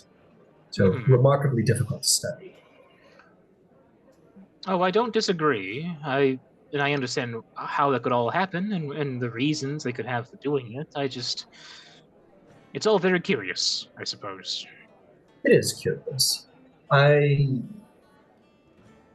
We of the Claret Order do believe in understanding our enemies, but, well, we have more scary ways of going about that than the common man. So, but if I were to get my hands on a true vampire alive and captured, things we could learn,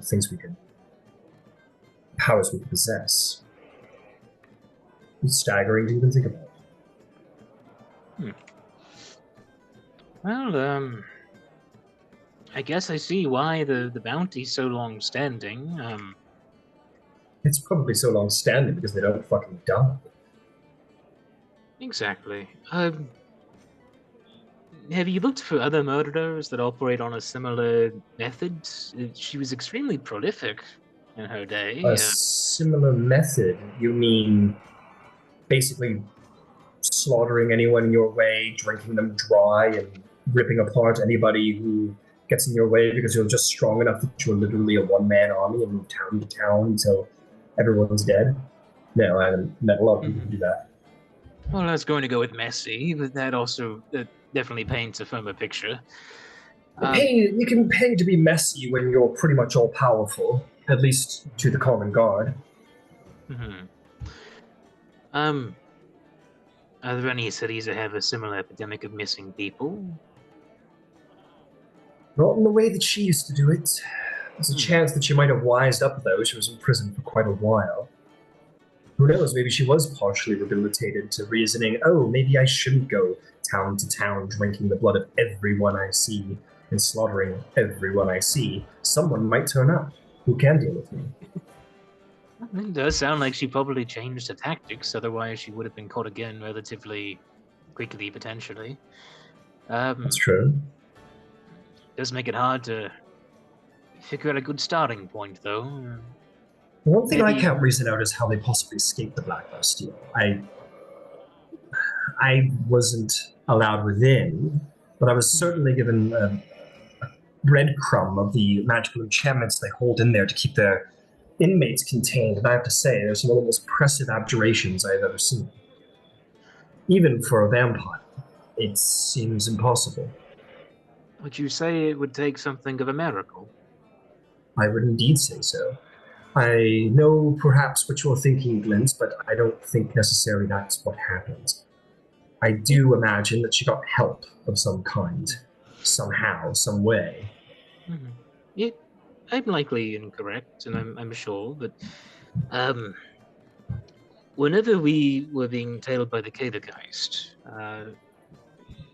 she attacked the ship we were on while riding an Adronach. It's the Kadergeist. Oh, You confronted the Kadergeist. we did, whenever we were trying to vacation in Vasselheim. Yes, it was. She followed us from the air across a good bit of Isilra. They caught her in And you Vasselheim. didn't inevitably end. That is pretty Like impressive. Trickfoot was right on time. Well, don't count yourself short. If you're hunted by her, you should be dead, by all accounts. Well, the Raven Queen likes all of you. I suppose she does. It just simply has me a little bit wary of them is all, because typically for an Adronach to show up, the League of Manacles are the only ones that can make them. Isn't that correct? That's what I've heard. That's what I've heard as well. It's worth looking into for you nosy types. Indeed, only the League of Miracles is said to have the power to create the Adronachs. I have a contact. Well, you have a contact that you should access if you want to learn more. We have a common friend, yes? Yeah, we do. A few. We do. Speaking I of, have someone. how has Nero been doing of late? Who, sorry? Ember, I think, has been keeping up with him. Right. I just didn't hear the name. Oh, Nero, the sorcerer with the Oh, Nero. aesthetic. I don't fucking know. He's he's being kept on a short leash by the Arcana Panasophical. You'd be better off talking to someone from there. We keep our eyes out, but not too close. We try and keep under the radar of the Arcana Panasophical. I'm sure you can imagine why. Oh, I'm sure. Glint says, member of the Arcana Panasophical. Very hush-hush, Tim.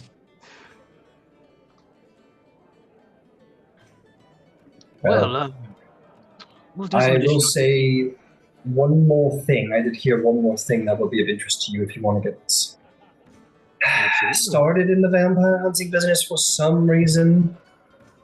I have heard rumors of a dark force happening up around Fort Daxian. I don't think anyone has put the pieces together, but I have sent some members of my order up in that direction to take a look around because some of what's been saying sounds curiously like, well, a vampire.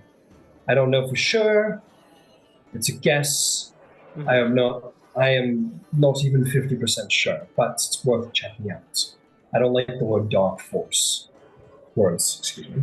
So, some of my hunters are gone up that way, and if you want to take a stab at it, by all means. But pack garlic and steaks. Does the and garlic health thing potions. actually work? No, it just kind of annoys them a little bit. Oh, okay. But So it's like you'd a be surprised. sensitivity more than an allergy. It's an allergy, but sort of like an itching thing more than like a burn in the daylight kind of thing. Mm-hmm. Daylight. It's kind of all right. annoying.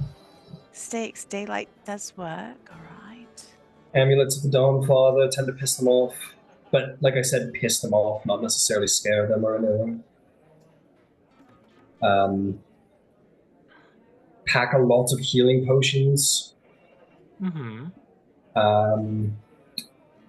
Keep watch at night. I'd get some extra dogs, mastiffs. They're pretty alert, pretty good at night, but keeping an eye out for threats. They tend to quake when the undead approach. Well, with that on your head, and he kind of like taps your forehead, Yvaine, says you shouldn't have any problem fighting, should you? I was actually thinking I might be tasty bait. That's not a fucking good thing, Yvaine. No. But I mean... This isn't some monster that's going to jump out of the brush and go boo, and then all of you are going to jump on top of it. It's going to follow you home and then kidnap you from your bed. That's what it's going to do. Right, so... Caution.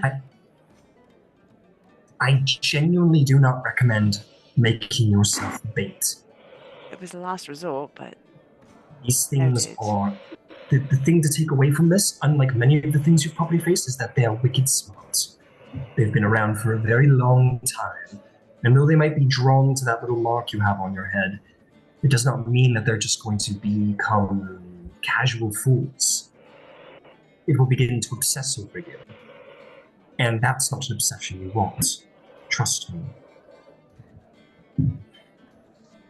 Understandable.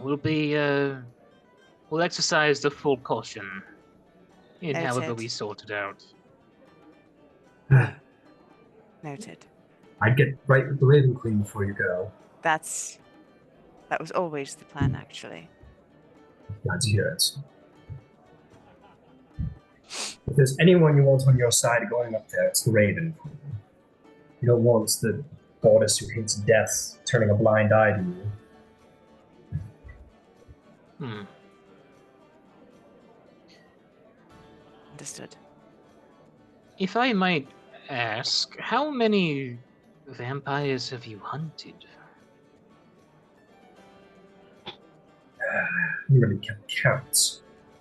You don't? You seem like the sort that would keep a little bit of a count. No, I really don't keep count. I have confronted 3 true vampires in my life. Only one of them has ever been slain. I see. How did you do it? It wasn't easy, and it was a trick. At the end of the day, it was a trick. To fool them, use their own passions against them, their passions for blood. The thing you have to understand about vampires is that what they are is an all-consuming force. That is what they are at the end of the day. They are consumption incarnate. They seek to take, they seek to destroy life and take it unto themselves. That is what they live for. That is what their purpose is. So, when they find something they find particularly delicious, it becomes their life obsession, or unlife obsession, for being technical. Understood. And they will play the long game, because they'll win the long game, as you can well imagine. Some have been known to go dormant when they can't win the battle up front for decades, until they wait to the last moment when strength has gone from your arm and you're an old lady, and they come and they get you. Still the same preternatural strength while you have dwindled. They're willing to wait, as difficult as it is for some. But you can use the thirst against them. So if we do manage to find her and make an attempt, then we should be sure it counts, because otherwise she'll come collecting in decades, potentially. And when you least expect it. There are apex predators out there that are born to hunt. Wolves are very, very good at hunting deer, elk, whatever. Born to do so, one might say. Vampires were born to kill humanoids. They are designed to do it. They are designed to kill you too. Keep that in mind. This is the thing that was bred and born to kill you. Oh. Yes, you are the elk, and this is the wolf. Always pleasant talking to you, Alistair. Really, you're one of my favorite people. Well, I'll take it where I can get it. Sarcastic or not. Actually, it wasn't sarcastic. It was just, you know. One day you won't Just be a kick in the ass. not likely. Just let me know before you go, alright? Just give me a heads up the day before or something. Do me that will. favor. Of course. Okay.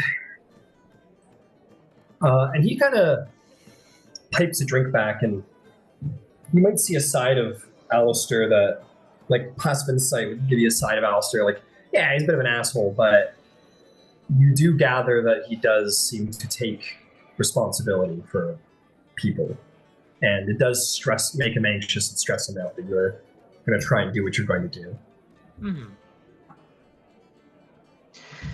We'll keep in touch with you whenever we find more of note on that particular quarry. Nothing wrong with theory. If you want to know more, I'm around. Knowledge is the best weapon. Especially against something 10 times smaller than you. Mm-hmm. We'll talk again, I promise. No worries.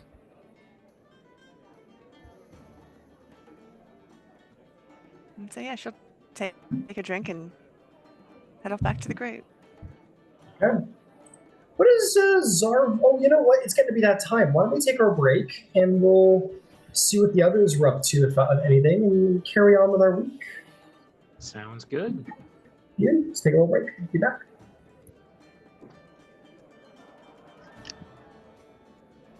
On our shelf. We'll see Cassie when she gets here. We'll get started. All right, with that little conversation done, what's Ember and Zarvolg and Nyx up to back at the table?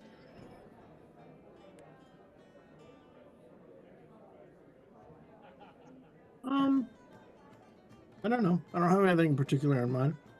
I am pointedly ignoring the conversation going on the other side of the room. Fair enough. Yep. Specifically looking the other way. All right, cool. You guys are just drinking some? Fantastic. Yeah. Yeah, I think so. Enjoying the food and enjoying the drink. Sure. And Why the don't we dog. say, why don't we say mark off like, I don't know, like 5 silver for drinks for the night, and we'll call that, like, I don't know, quite a few couple brews. Couple brews. Fair enough. Sweet. You guys drink? You guys carouse and enjoy yourselves. Is there anything else you'd like to do tonight? Anybody? No? Yeah. If It's there's okay. Yeah. if there's nothing in particular going on, Ember will probably pen, since I've got Lord Estrix's address here in Emon.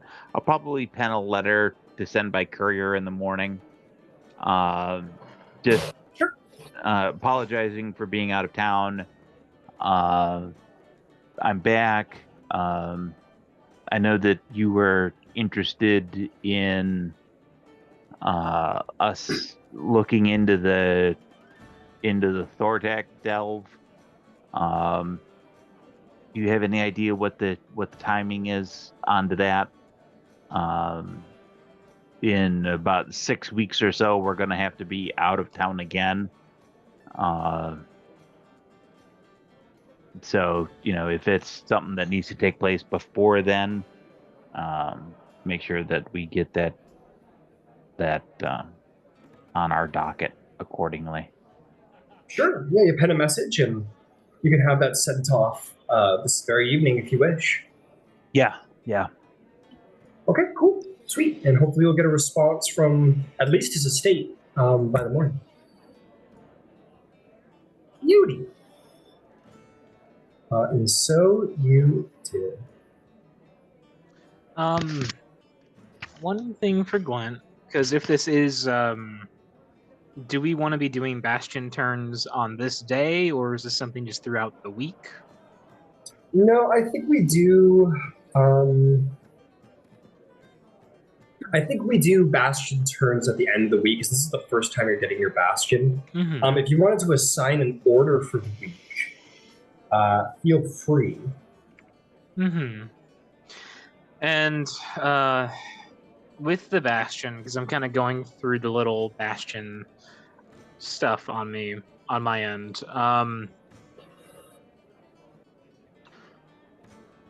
Right now, what I have down for the bastion stuff is that you're shelling out.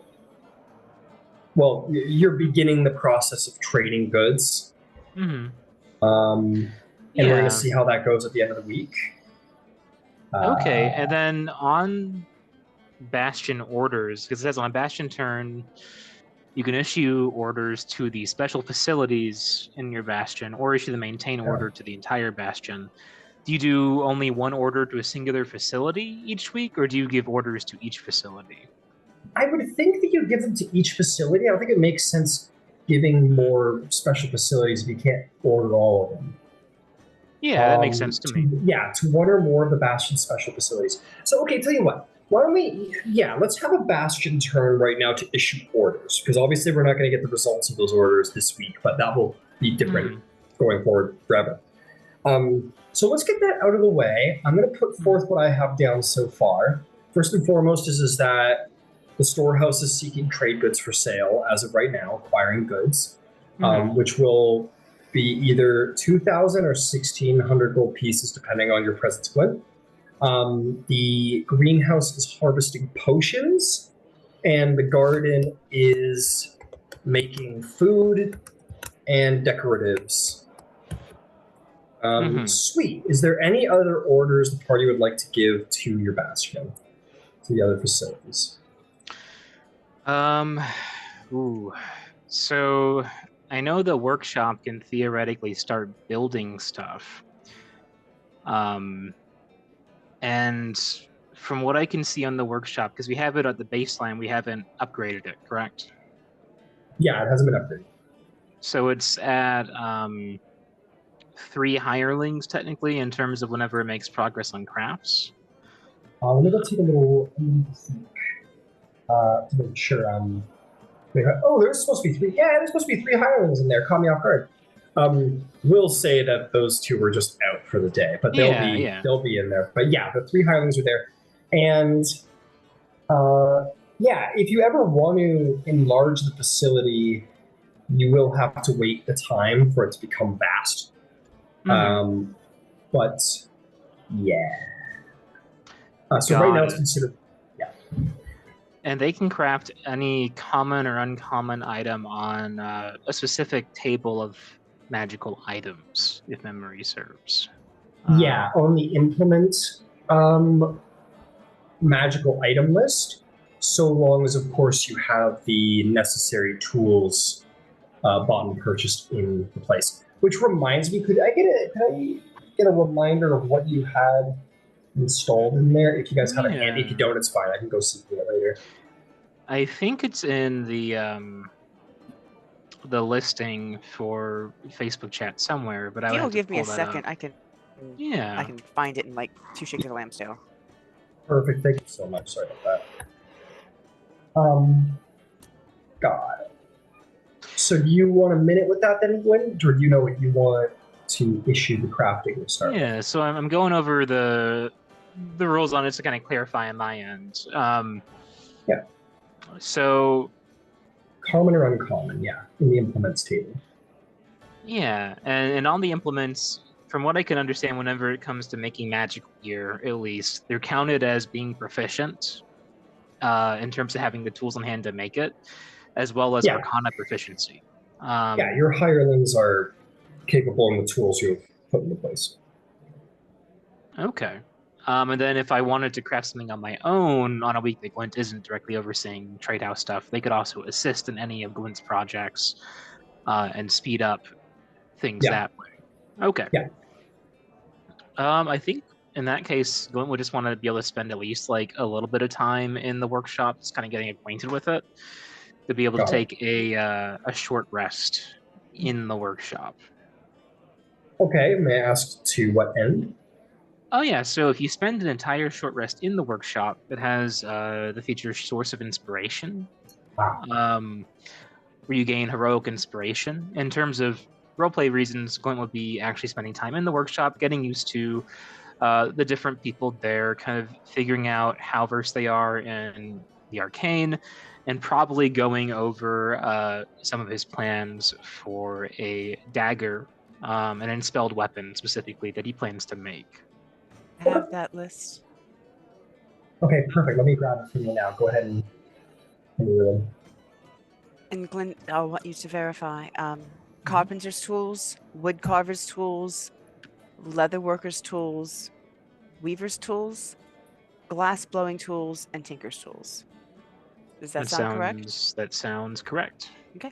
I thought I recalled you guys wanting brewers in there specifically. I think there was a question about brewers. Nyx has brewing tools, like the brewing kit, and they were wanting to know if they could, brew some stuff in there. You should be able to. Only, you won't gain the benefits of the work. You can go in there with your tools and do whatever you want in there. You're just not going to gain the benefits of the workshop's abilities, is all. But there is, I don't think there are any facilities that actually enhance the abilities of brewing. But I don't think I'd have the down the line. I know there's a pub that you can. Yeah, but that doesn't give you any benefits to actually. So it's like a level 13 requirement facility, I think. Yeah, does it actually help with brewers' tools specifically? But if Nyx was wanting to use their money to purchase, their money to purchase their own bastion, we could talk about that later.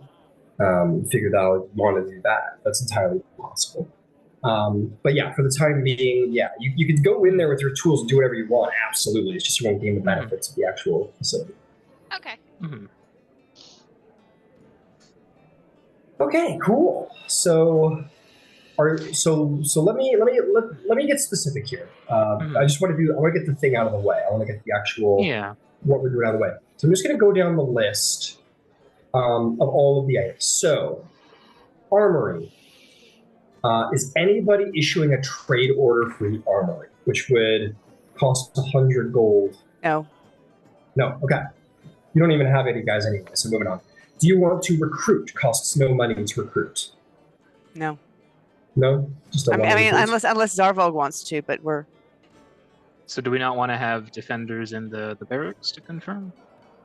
No, Yvaine's changing those out. Yeah, we're getting rid of that. We're gonna have it for. It costs no money, and you're gonna have it at least until the next level. So long as it costs money to arm them, though. Does it? Yeah. The armory enhances what they're armed with, to be clear. Yeah, the armory just changes a die. The defender's baseline, I think all facilities count as having enough income to handle themselves without us having to put money into it. Unless it's like a craft or a trade thing. So think of it as the armory is an upgrade more than arming them. So these guys are going to come in with short swords and leather armor. And then if you use the armory, then they'll get chainmail and long swords, if that makes sense. So if you wanted to recruit them, they would be around for free and would still be able to defend your bastion if it's attacked, which could very well happen. Feels like a good idea, honestly. Yeah. But if it's free, it doesn't cost us anything, and it's extra help. I mean, sure. Okay, but no problem if you don't want to. Sure. So we'll say that they're heading out for bastion defenders. No problem. Garden is still currently growing food, and decoratives, I believe is what we said. Yeah, I Uh, don't remember expending that, but I mean, I don't mind, certainly. expending I'm it? not, you said that we expanded it to have the 2 spaces? Like, I'm Yeah, not angry about it. I don't remember doing it. you spent 2,000 gold pieces upgrading it from one roomy garden to a vast garden, which is equal to 2 roomy gardens. When some way down the line, I don't have receipts on me, but when we spoke of it, I went through all the different descriptions of the different places you Well, wanted, and I said, this well- one can be enlarged. Do you want it enlarged? And you said yes. All right, we can talk about it afterwards. Okay. Did you mark off the gold for that? 2,000 gold for that? Not for the expansion, no. I did not realize. So no, I did not. Okay. We can talk about it afterwards if you don't mind. I promise I'll fix it. Sure. Okay, what about the greenhouse? You're getting the potions harvested still? Herbs harvested for potions? Yeah. Yep, cool. Okay. Storehouse is getting their stuff bought. Mhm. Greenhouse, laboratory. City is still doing the holy water. Have I missed any facilities? I think I got them all. The workshop, I'm going to have them craft something common on the implements table. In this case, it'd be a moon touch sword. Hang on, I need a moment to just write down all the orders, just so I'm careful. Because with 3 people, they should be able to do that in a week, I believe. Let's see.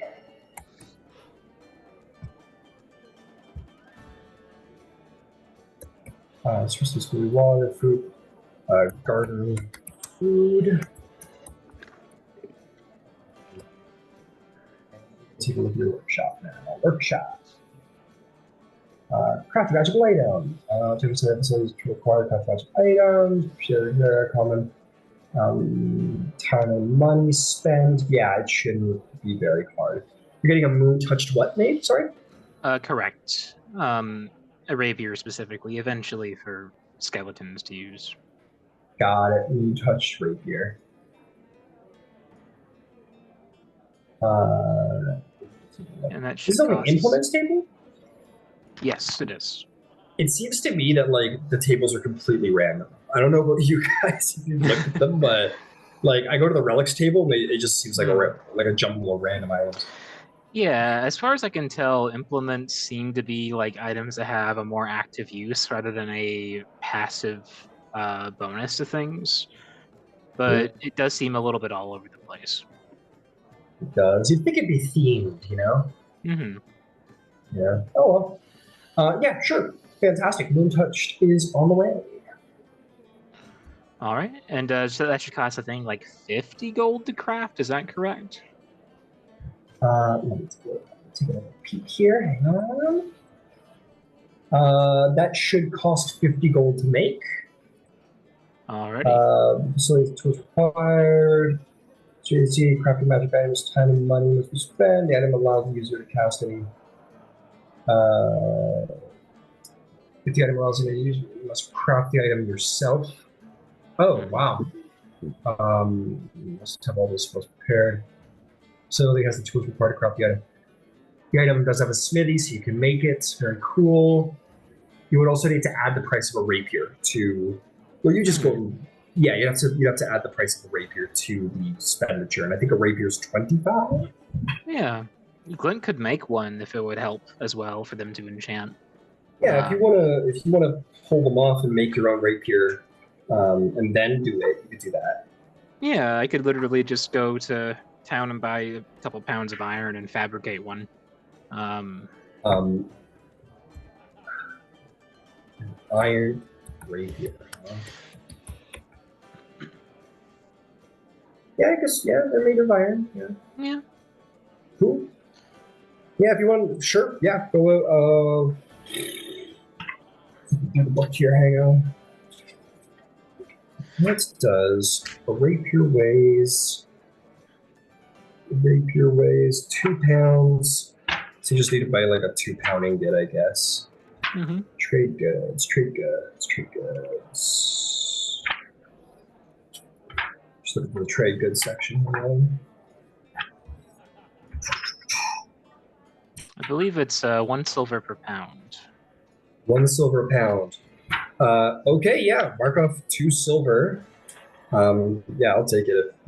Easier way to find things. Mark off 2 silver, a spell slot, and then you can just make 50 gold, and they will get to work on it. I guess it would be. Do you want each of them to be making a rapier, or are they all working on the one rapier? All working on the one, by my understanding of how it works. If I could have them work on 3 in a week, then that'll be cool, but it doesn't have to be. Well, it's not very specific, because it says, like, use the crafting items magic section, and it says that 3 people working on it, you know? Mm-hmm. Yeah, whatever you think makes sense.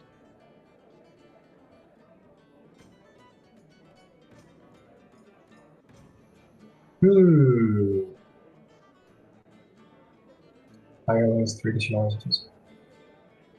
Damn, man. Start mass producing magic items like crazy. Yeah. I mean, it says, the tools required for the item, the hirelings have proficiency with our colonist skill. See the crafting magic items, they're all capable of doing it individually. If you want to produce 3 magical rapiers and you have the money for it, I'd say they can produce them all by the end of the bastion turn. Awesome. I will do that then. Okay, cool. Mark off 6 silver gold. and 150 gold, yeah. Perfect. So, cool. I mean, technically, yeah. I don't see why not. Oh, well, I guess they do have 1 tool set. I don't know. It's fine. We're gonna go with that for now, and I'll look into it later. Maybe I'll change it up. But for now, we'll run with that. Got it. Alrighty. Making times 3 no touch. And I deducted all the gold from the storehouse as well. Beauty. Okay, sweet. Sweet. All right, let's keep going. Thank you for that. That was our first bastion turn. We'll see how it goes by the end of the 7 days. So that'll kind of call the day to an end then. We'll say that was like the evening of that day, and you guys were settling into your home. How would we like to proceed? Do you guys want to go to an individual day, or do you want to just like take the 7 days as a downtime?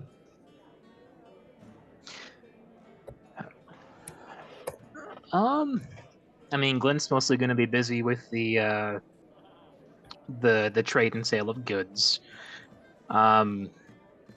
If possible, I'd also like to probably start building up a stockpile to the side as well of like raw metal and leather and other basic goods like canvas for rebuilding gear for the eventual new skeleton army. You certainly can. You'll have to stash it in your room, which is cramped, as a reminder. So you're kind of like wading through raw material to get over to your bed if you want. That sounds miserable. Don't you I love have it. a bag of holding still that? Oh yeah, that's full of 500 pounds of bones. We have that bastion has 6 bedrooms, 6 cramped bedrooms, correct? It's true. You should have If 6 you guys- cramped bedrooms, so there should be 1 you could use for storage. That's true. If you go ahead, sorry. I don't mind keeping it close to hand. It's honestly kind of comforting to be in these cramped little quarters full of things I can grab at and fiddle with. It keeps me stimulated. It's enrichment for my enclosure. Fantastic. But it is a fair point. There's extra rooms in there. If you guys wanted to convert those to like storerooms or something, you could. Yeah. But anyway, cool, sweet. So you go to your home, visit Rouse, Spark, talk to Alistair about vampires. Okay. Alrighty then. So, what are we doing with our next little day? Are we doing some downtime? Would you like individual days? How would we like to take the next couple days before we hit, what event is it called? New Dawn, the turning of the calendar.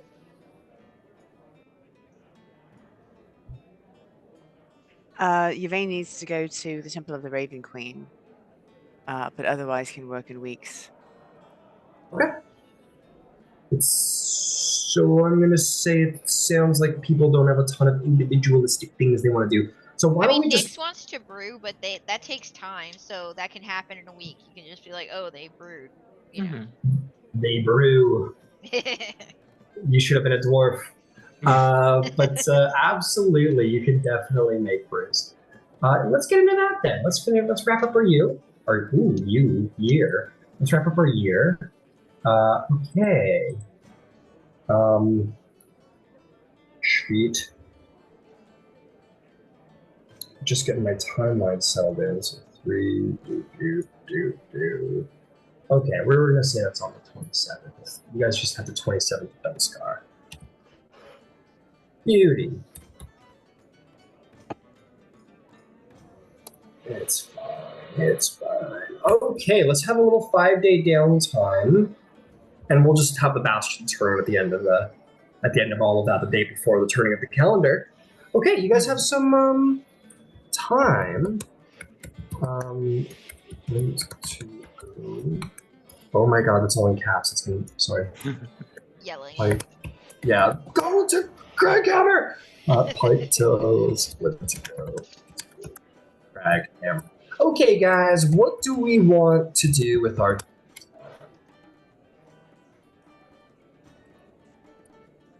Are we going week by week, or are people doing day by day? I know they're doing the temple. Yeah, let's just do a week.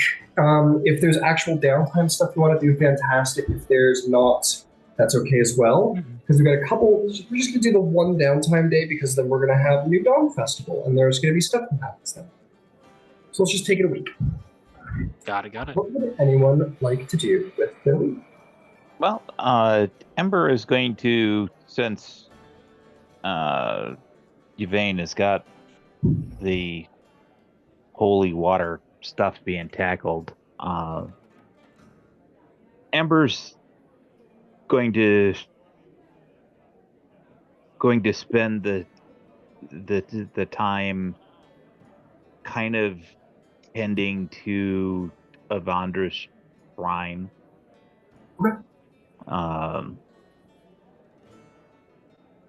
Because that seems like a reasonably good thing to do.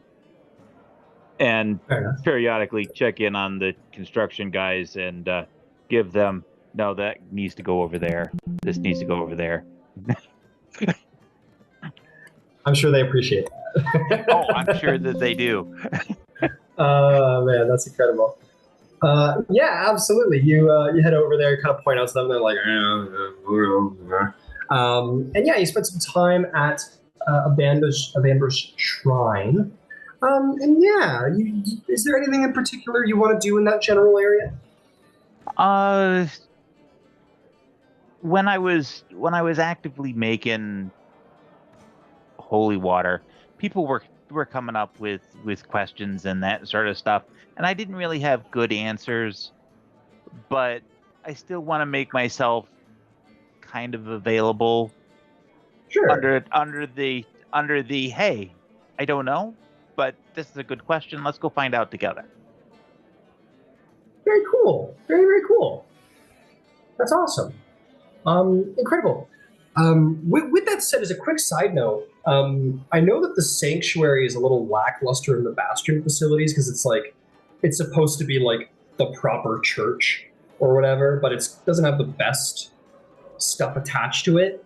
But I will say narratively, it's pretty significant. Like, people are going to come and talk, and there's probably a larger like narrative payoff for that. But yes, you go over there, and I think very true to Avandra's teachings. It's very like, let's go find out. Let's go walk the path. Let's go check it out.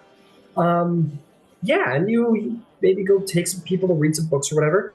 Why don't we, call this your sort of modified, kind of very loosey-goosey religious service. You're not preaching or anything like that. You're probably playing it a little bit more closer to what many who call themselves clerics would do. Why don't you roll me a persuasion or religion check to see how well that goes for you?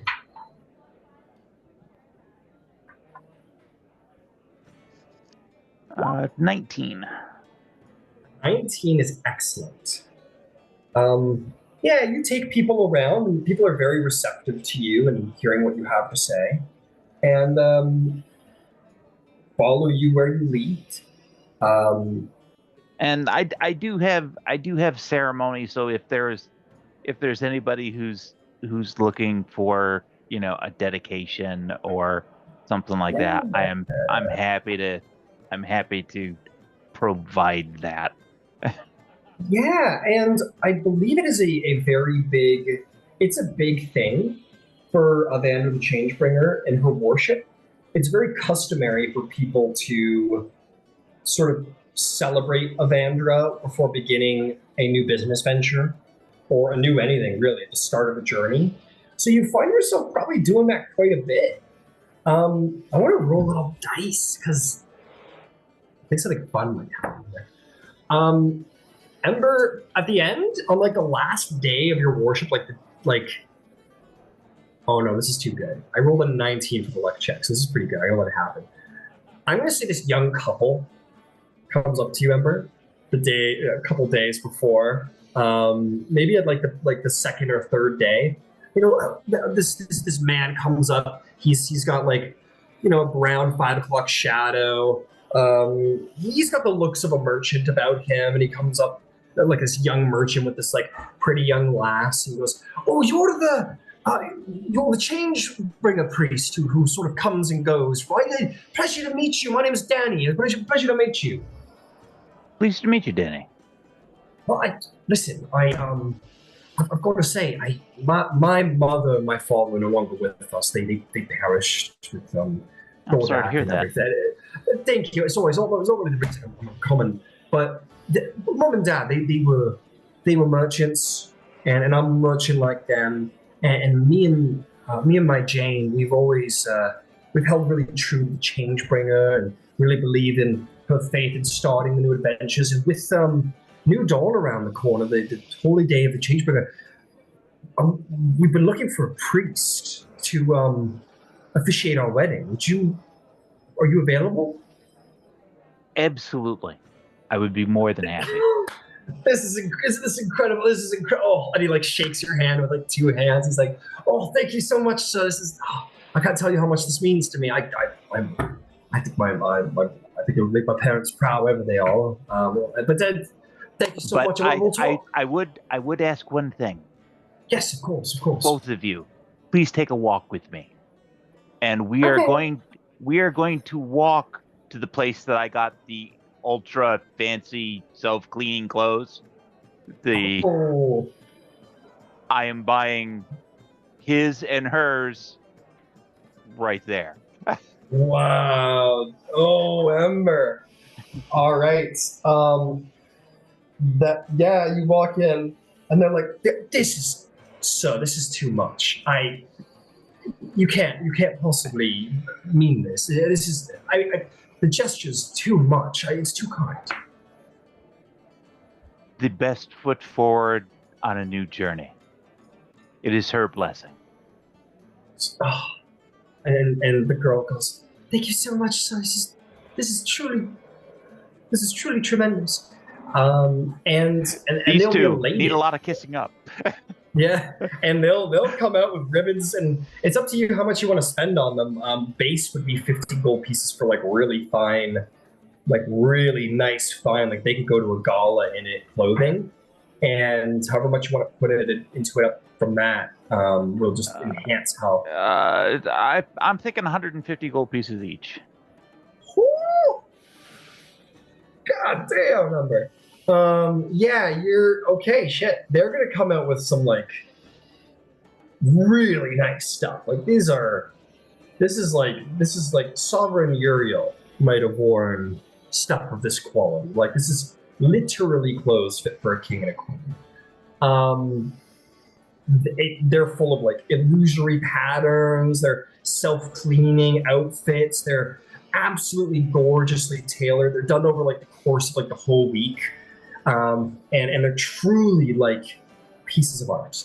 And you bring them both to tears. Even the sort of rough gentleman Bobby, you bring him a little wet in his eye. And yeah, they give you the details. There's not much for you to know, but they like, could you prepare something to be said, maybe about Changebringer, maybe about love? There's not really like a love god, right? So like maybe something about all that. Absolutely. Okay, thank you so much, sir. Thank you. And they'll work with you throughout the week. And at the end of it, Ember, you're going to gain yourself a divine favor for influence with the clergy or a minor miracle from your god. She smiles quite favorably down upon you for your religious service. Very cool. Okay. Wow. That's fun. To, let's say, 32. Beautiful. I think it's all down. Oh, beautiful. Okay. Who else? Oh, Ember, sorry. Last thing before we wrap up. You do get a response rather quickly from Estrix's estate, from one of his stewards, that essentially says Lord Estrix is expected back for the first, for the new dawn, on the day of the Changebringer. He's expected to return from abroad, as he was gone for some time. Okay. And the message will be passed along to him, and he'll be alerted to you. Potentially. Fantastic. Yay. Okay. Okay. Who else has stuff they'd like to do for our downtime? Who'd like to go next? Nix, would you like to brew? Yes.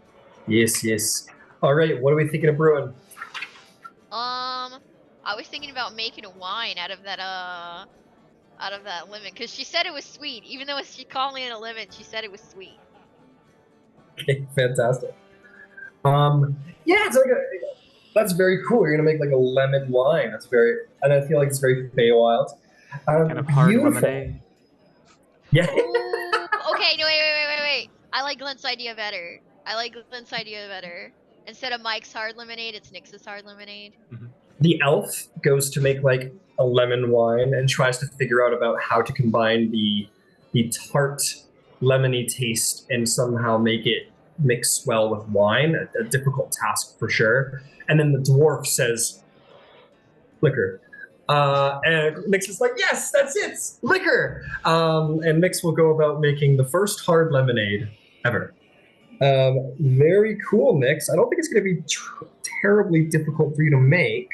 It'll only take you like, unless you want to like mass produce it and then the party has like a shit ton of hard lemonade hanging around or whatever. Well, I was thinking that could be like, so Glint's making stuff to sell and Yvaine is making food and stuff like that. I figured maybe that could be Nix's contribution.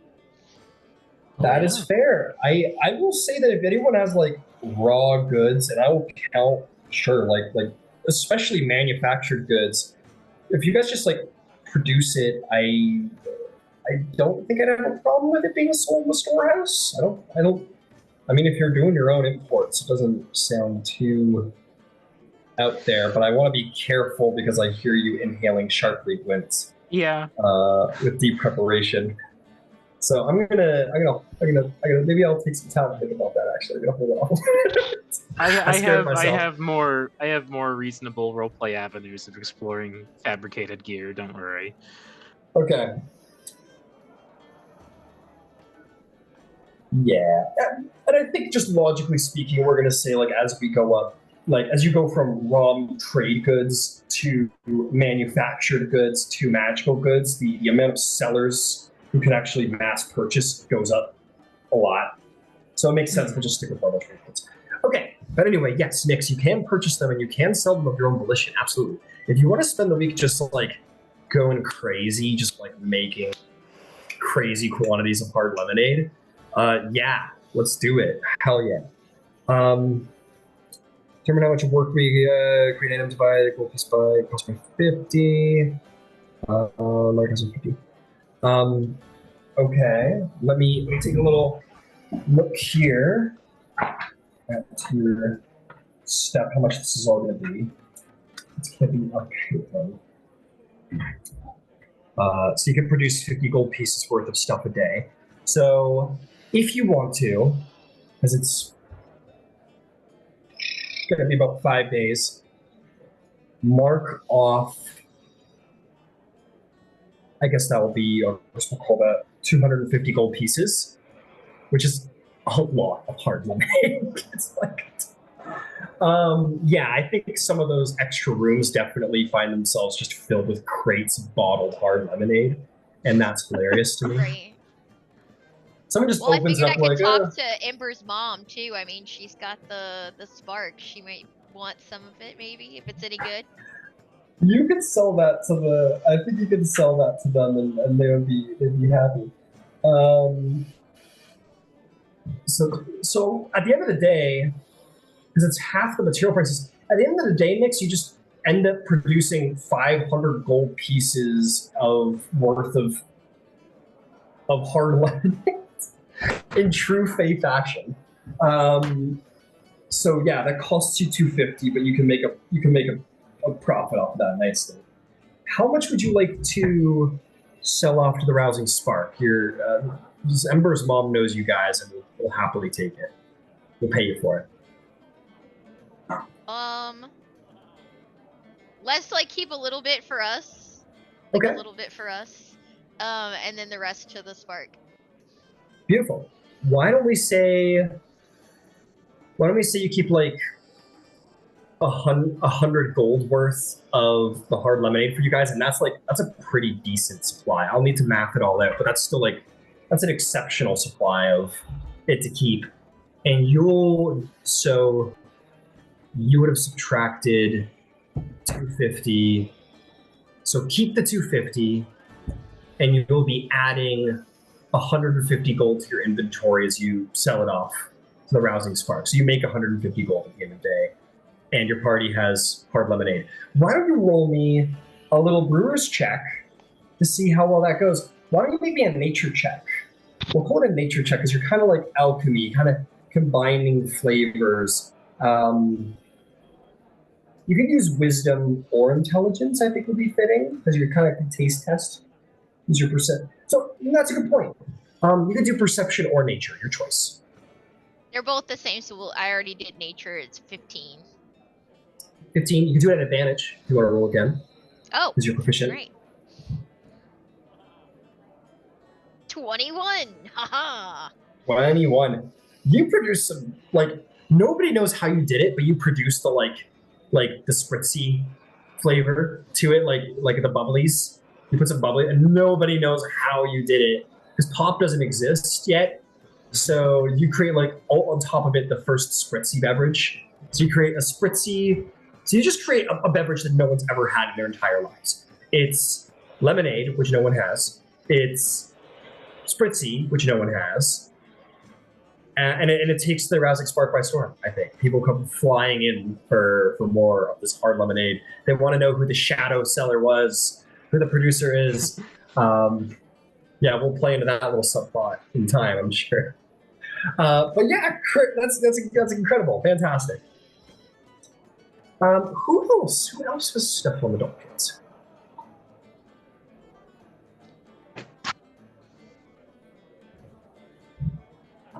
So everything Yvaine has is day by day. I don't have a 1 week thing. That's okay. That's totally fine. No problem. All right. Well, she needs to pop into the Raven Queen's temple. I believe there is one in Emon. I believe so too. Oh god, that's the wrong word. Yes, there indeed is. It's a smaller one. You go to the temple district and you find this somewhat smaller temple decorated with the same Gothic designs. that you've come accustomed to, and find your way to the door. And you kind of stand before this place of worship where your mark would mean that you shouldn't go within. But do you instead? Yeah. That's why I went there. Okay. You go in and you get some looks, to be sure, from various people who kind of see it. The priests, as you well know, are a little more spooky and kind of just seem cold and uncaring to your presence there, as they always have, in fairness. And you find your way up to the altar, where there are dark candles lit. And what do you do? Well, I don't know what the ritual procedure is, but if it was anything that was kind of Catholic, you would make a donation and light a candle and say a prayer quietly and go about your day. Or you might sit in some place and kneel or such. Yeah, I'll tell you what, make me a religion check and we'll play this out.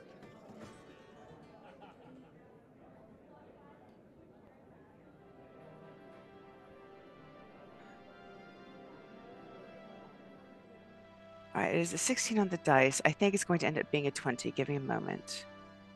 Excellent. A 21, actually. 21. Yes. Excellent. Very, very good. You come to the Temple of the Raven Queen. Maybe you asked Alistair about it, like what should I do? What do I do? This is the god of death. And so many die in blood. And it is an important center of a worship. As you approach her altar, there are various things scattered about. There are bowls of water, for whatever reason. You would know that would have been like snow or, that's melted at this point, right? Sorry, this is ridiculous music. Let's do that. You see some feathers, of course, for decoration, some motifs, images, a couple of reliquaries of saints, and on the dais there is a sort of wide, shallow bowl, slightly decorated with symbology, but inside is blood. And most people simply pray before the blood. But those who consider themselves very devout or specifically seek those desperate for the attention of the Raven Queen, those who mean to wish for specific attention, those who mean to truly show their devotion would drink of the blood and have faith.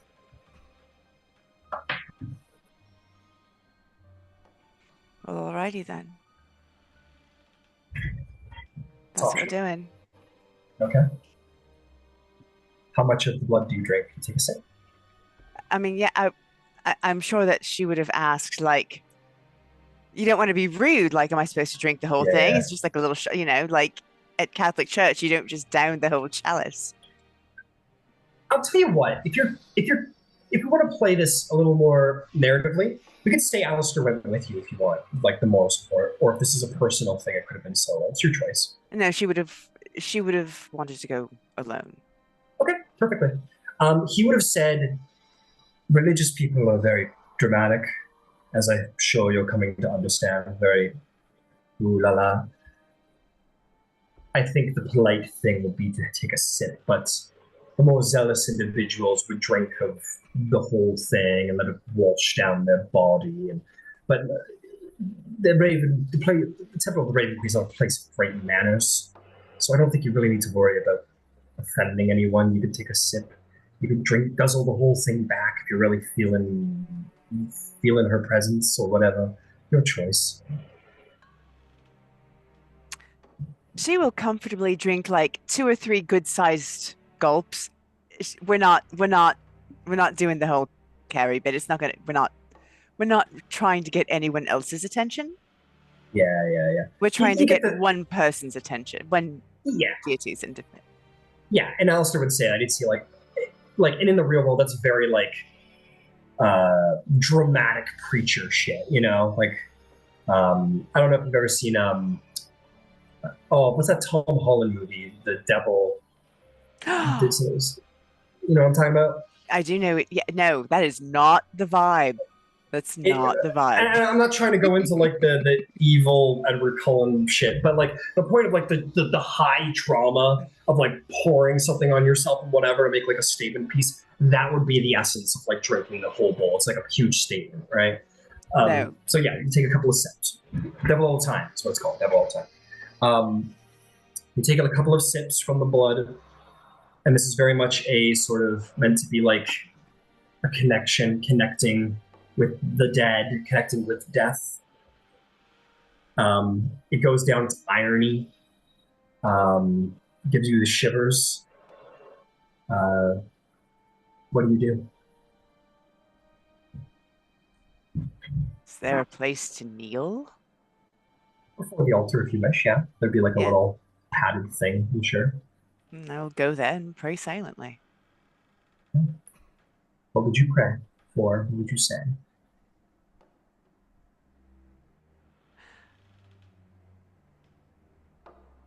Sorry, it took me a moment to get back with you. There was quite a bit of traveling.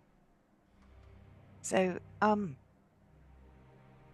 that's not my normal behavior, and it was inappropriate. On the best of days, with nothing else involved, it was inappropriate, and for that I am truly sorry. It was never my intention to make a habit of it. It was more or less a one-time thing anyway, but I realize I don't belong in that space. And I can see the harm that I did there, and I didn't mean to, and for that I am also sorry.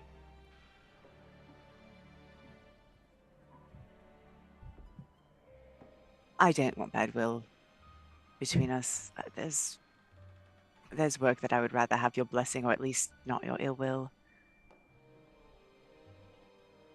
There's serious wrong going on in Tal'Dorei. I mean to fix it. I'm sorry for being an idiot. I'll do better. Make a persuasion check.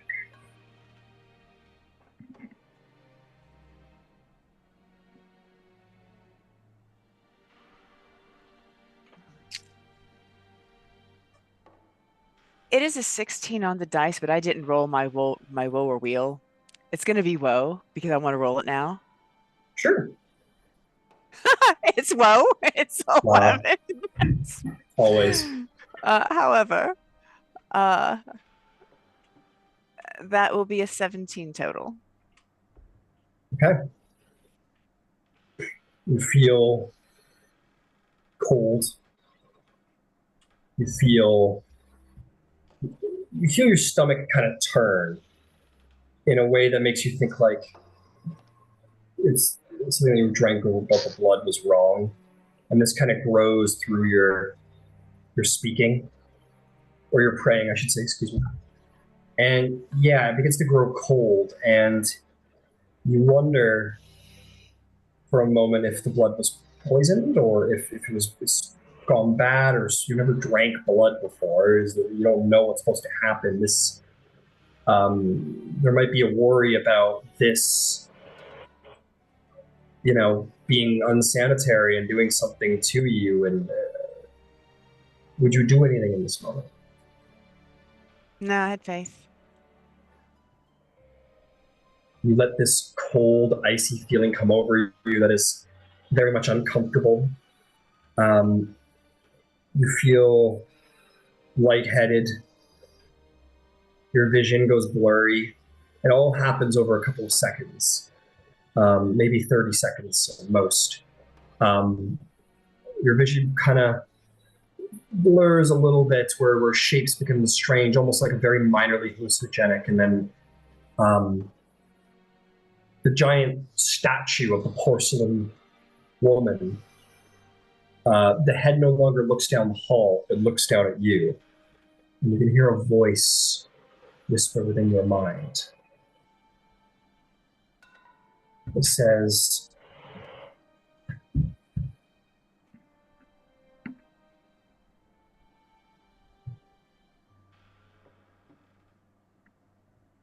It has never been your fate to walk a pariah in these lands. It has not ever been your fate to hold this mark for longer than it need be. For the fate that has been woven for you, that you have woven for yourself, is one where we will walk together. You have great plans that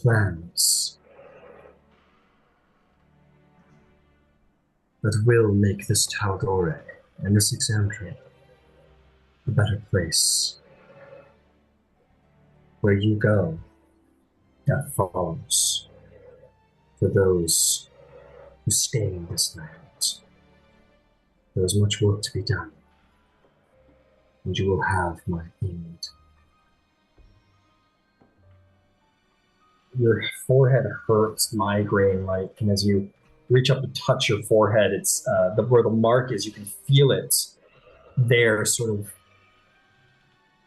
You can feel it like a almost finished healing tattoo, almost, but it's icy cold. And then it kind of just begins to, as you rub it, it sort of like almost fades into your head, like rubbing it away. And you know it's no longer there as the migraine vanishes and everything ceases, and you begin to return back to normal. You're hungry as you stand up. You feel kind of hungry and a little lightheaded, but alive. You've spoken with Death herself, and you've been redeemed in her eyes, and she has great plans to aid you with what you wish. Oh, good. I would like to make a consideration to the temple before I leave. If I can find a place where people aren't looking at me, I'd like to put down about 50 gold. I just don't want to be showy about it. Sure, yeah, you kind of, as you turn around, you will notice that the handful of priests in the temple, there's not many. They're not like the Platinum Dragon Church where there's paladins and clerics and everybody to talk. It's a whole thing. It's very much more subtle here. There's not a lot of people spend time in the Temple of Death. But you do turn around, and the 3 priests that are there have definitely turned their attention to you, and they do pay a small reverent nod of the head before continuing their duties. And as you make your way to the door, look around, no one seems to notice as you drop a large bag of gold in the alms box.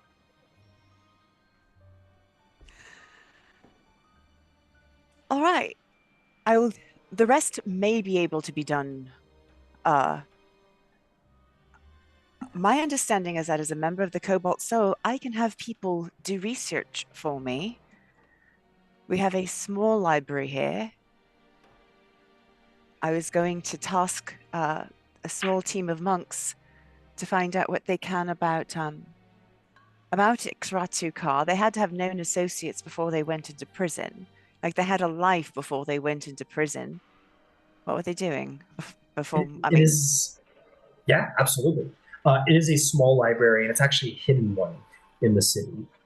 I just want to check something. Fine. If it needs to be a discussion with Christina, I can do that too. And then the other thing I was going to do was to try to locate outside the walls of the city, but so Emon's got the city walls, but then there's a huge settlement outside the city walls, I understand. Yeah, probably most of the population lives outside the actual walls themselves. So yeah, there's tons of people out there. The other thing I'm researching is I'm looking for a shelter for the houseless, or an orphanage, or some place that there's food that I'm growing. I mean, obviously I will provide the spark with fresh vegetables and such, but it turns over an enormous amount of food, or it certainly will, we'll have plenty to give. Yeah, maybe a little investigation check, see what you can find out.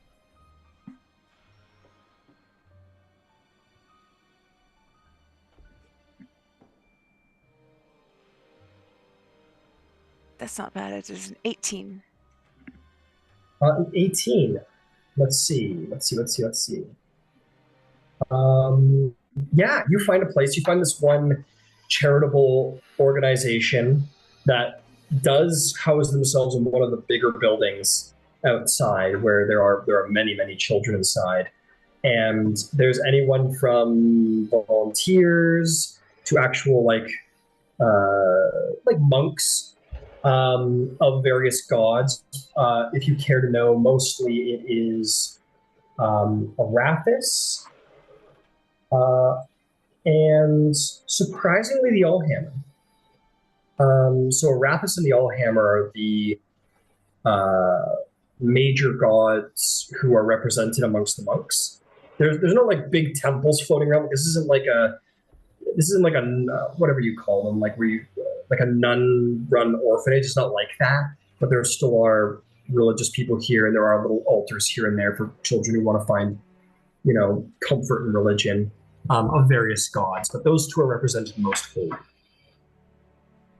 And I'll say a priest of the Allhammer, a human woman comes up to you and says, "How can I help you today?" Hello.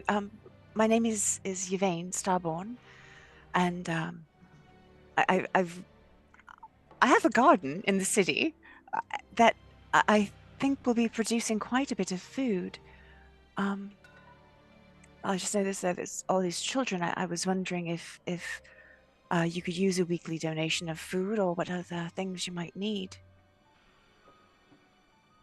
That would be incredible. That's amazingly generous. Thank you so much. We'll please come inside, and she'll happily invite you inside. And all of the politeness of no, I shouldn't, I can't, no. You don't get that because they do need it. But they are immensely thankful. And just for your reference, this is the orphanage of Saint Brufor. That is what it's called. Okay. And this priestess will be very happy to arrange someone to come around with a cart and pick up some food. If you are willing to, they have someone who's willing to volunteer a cart once a month to help out with supplies. Above the table, because this is producing food weekly, and I assume it's fresh vegetables, would we want to get them the food weekly? Yeah. I'm not gonna. It's fine. This is charity. I'm not gonna. And this is already immense charity. So I'll say that like they're like we're gonna figure it out. Like this is an amazing charity, and blessings of the Allfather and all of the gods upon you. We will find volunteers to come collect the food. Thank you so much. Absolutely. It should be several rations worth, but if you could put together a small list of things you might need, shoes, clothes, I don't know if you've teachers, just whatever you think you might need, I would appreciate it. Oh, there is a long list, if you're sure. I am certain. I will come back in about a week. Perhaps okay. On hot Wristwatch. Is that the name of the city? The name of Hills Gold. Oh, no, not Hills Gold. Hold on. Above the table, there is a holiday that's coming up like right away. It's called New Dawn. New Dawn. I'll stop by on the morning of the New Dawn if you could just have a list for me to come pick up. Thank you. Most certainly. Thank you very much. And yeah, she'll thank you at the door. A couple of other priests will. Apparently, word gets around quick, and some other people keep. Or actually, no. I take that back. Some people like to donate anonymously, so it doesn't spread around like gossip by any measure. She alone shows you to the door, and again thanks you with tremendous thanks, and we'll send some carts on a weekly basis to pick up, and she'll put together a list. Yeah, so whatever Miss Emma, of course, I will give her whatever fresh vegetables and such she wants, and whatever she doesn't take each week, we will donate to the orphanage. Okay. So do you want to do like a 50-50 then? I would actually probably speak to Ember and see how many vegetables our house will use and Miss Emma will use, and do we want to sell some? Does 50-50 sound good there? I would think 50-50 ought to be fine. All right, and I know that it is a holy day for Avandra, but would you mind in that morning coming with me to pick up that list? That depends on when the wedding is. I don't have that detail. I just said I was going by, and it can be any other time. A wedding, yes. It can be whenever the wedding isn't. Okay, I'm happy to help as long as I'm not officiating. It's not. Yeah, no. We'll absolutely do it at a time when you're not busy doing something like that.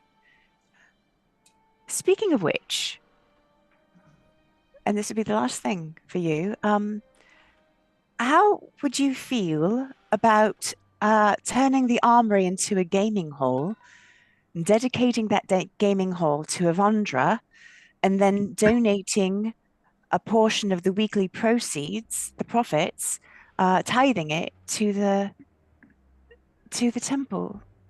That would be fantastic. And again, exceptionally generous. Yeah, so let's go ahead and do that. Either you can dedicate it, of course, or Fiona Balmhand can, if I don't know what's involved in dedicating a space like this. Nor do I, but we'll figure that piece out. And then also, because I don't want to get in trouble with our friends, Jasper, right? If I can have that discussion with him if you'd like. You manage that relationship. The gaming hall is sort of it's for tack, but it's a devotion for you, and it's going to be your thing. So that is your relationship to manage. Whatever percentage of the profits is enough for our respect. He's been a guardian angel for the Spark. Well, I don't even think that we'll necessarily have to touch the profits into it. I think it would be significantly more viable as a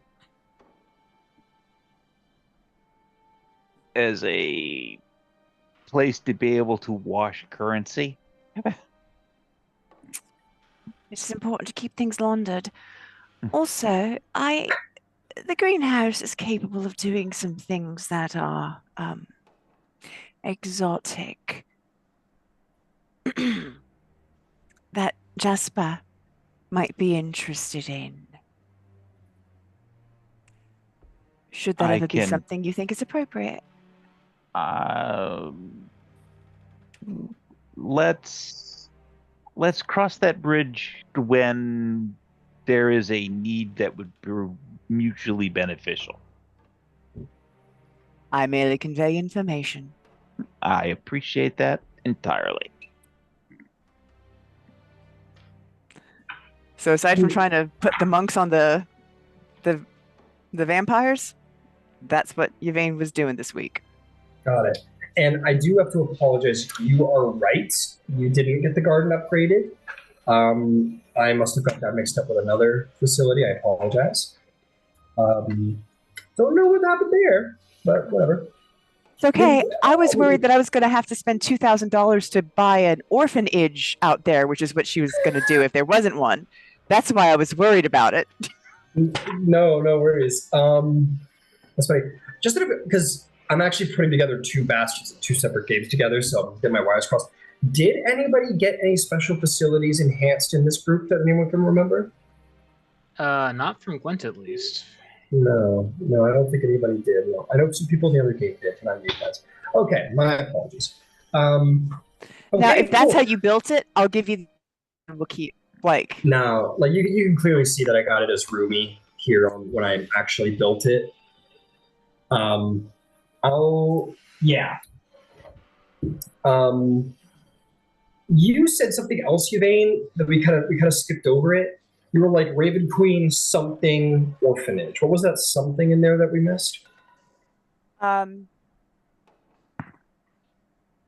So it was the Raven Queen. It was checking with the Cobalt Soul. Cobalt Soul. Yeah, that's it. Okay. You wanted to check it with the Cobalt Soul. Yeah, so they have a little hidden library. They have a hidden, and surprise, surprise, it's like a secret sub-basement underneath this like very small, dingy Ioun chapel that's basically been forgotten by the city. There's like one old man who chills there, and he's like actually a Cobalt Soul monk who just kind of watches the place. And you're allowed entrance into like a secret library under Emon, which is tight, if I do say so myself. And the monks there will know you by Cressida and will be happy to help you out. Just out of curiosity, how are you having monks research for you? I believe you. I just want to remember what it was, just so I'm keeping it.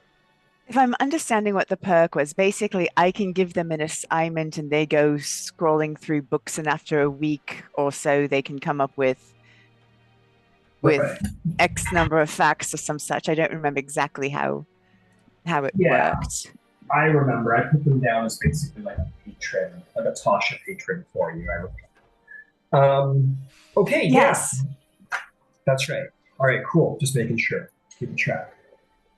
Yeah, I'll do a little research for you. Let me get the roll done for you. No sidekicks.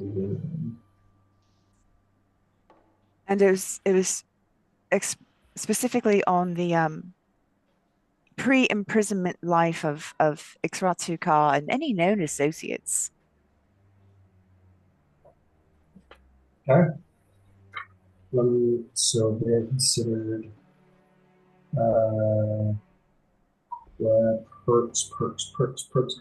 Research. Okay. Let's see how they do. Okay. I'm going to give you something interesting that you didn't hear about. Much of the life of Ixratu Ka is largely unknown. It's suspected in the records that she just wasn't someone of immense significance. They don't know if she was like born in this era or long, long ago, but best guess is that it was recent, and she's a more recent vampire. Like she's only been alive, she probably hasn't been alive a century. So that's kind of what you get. Basically, they're taking a complete guess. Actually, that's a good point. They have one or two theories. One of them is that she became a true vampire in the modern age in like recent times. In the last no more than 50 to 100 years. Is the first one. The second one is that she's been around a very long time and was just awakened. And that's why she went through this whole slaughter thing, because she awokened an ancient vampire and needed to consume blood after however long she was imprisoned to reconsume it. They know that the records are sealed in the Black Bastille, and the Cobalt Soul would love to get their hands on it, but that is more legal troubles than they're willing to risk for just curiosity's sake, frankly. So those are the two running theories. The third, and a fact, is that very few people survived her. Like when she went to slaughter a village, no one made it out. There's a handful of individuals, and there's a list of names. that don't mean anything to you except for one. There was listed at teenage years is Alistair de Avenir. Alistair what? Maybe I fucked up his last name, but Devitravon. Alistair. Yeah, there it is, yeah. So he's listed as like one of the less than 10 individuals who were recovered from one of these slaughtered villages and somehow made it out alive. Got it. And it has like an age and everything and a description beside it, so it's beyond doubt that it's him. Sorry, I mixed up his name, kind of spoiled it. But yeah, like he was like a he was like a kid. He was like I think the records would say he was like 5 or 6 or something like that when he was recovered. All right. Shit. Thank you. No problem. Okay. That is what they learn from you and they bring to you is those records.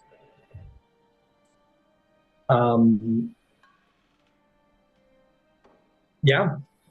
Okay, that's Yvaine. Beautiful. We're coming around to the end of our time, but I want to see if we can check off Zarvolg and Glint and give you guys your time in the sun a quick moment before we head out. Let me hit you first, Zarvolg, because it sounded like a lot of crafting from Glint. So I just want to hear from you first. Yeah, sure. I can do mine real quick. Zarvolg would probably just go and spend time at the God's Brawl and train. Okay. He would tell the people there about having been to Vasselheim and having met Grun, Earthbreaker Grun. Oh yeah. And share that story and talk about the crown and all that probably, because he likes to brag. But definitely like having visited I don't remember what the temple was in Vasselheim, but Kord's temple in Vasselheim, and he'd share that with like all of the Kord devotees there at the God's Brawl. And then he would attempt to find out like what the entry or registration or participation process is for the upcoming Day of Challenging. You walk up in there, you see there's a lot more people around than, not a lot more, but a couple more people. There's some more beds filled than last year here. And not necessarily with people who look like hella like cleric-y or whatever, but just like people from abroad maybe, but they all seem to be like at least worshippers. And you maybe find yourself talking to Rushgraf Cleve. He goes, "You're going to do the Day of Challenging. You want to do the Day of Challenging? That's what you're thinking?" Well, I figured I'd at least get an eye on who's competing and see how I might measure up. You want to know who's competing? Yeah. Come. And he'll stand you up, walk out to the courtyard, where you see a number of young warriors kind of like standing in a group, a little like uncertain of themselves, despite the fact that they look like pretty decent adventurers. One of them runs forward with like his sword across the courtyard to where he is met by a mighty fist that just rocks his shit as you see Ragnar Stormcaller, the guy that Fen bit the finger off of that you fought originally, just send him flying like 2 feet, and just kind of and he goes, "Him is the competition." The young kid or Ragnar? Nah, fun. Ragnar, of course. Borvin Thunderfist won't. He won't sign up for some reason. I think he was a champion before, and you can't be a champion twice. So, Ragnar's the strongest we have. You think you could beat him? There is a day of competition here in the God's Brawl Arena where the champion of the Stormlord for the competition is decided. If you want to try your hand at it.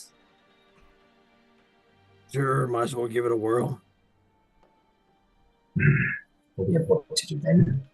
It's on the 7th of next month. Wait, I don't know what the today's date is, but I'll find out.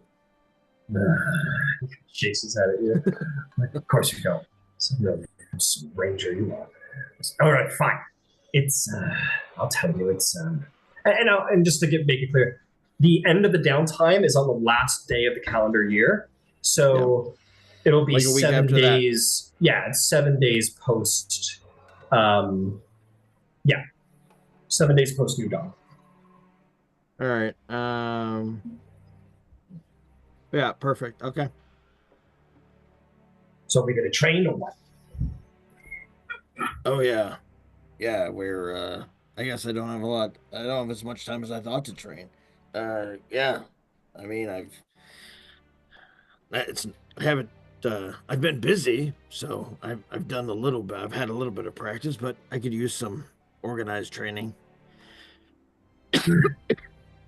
Fine. Well, come on. And he'll take you away from the Grods Brawl arena, the central arena. It's maybe one of some of the back rooms or out behind the actual arena itself. And he says you don't want them to see your new moves, basically. And he'll start basically putting you through a conditioning routine, and where he's gonna sort of kick your ass for the next couple of days.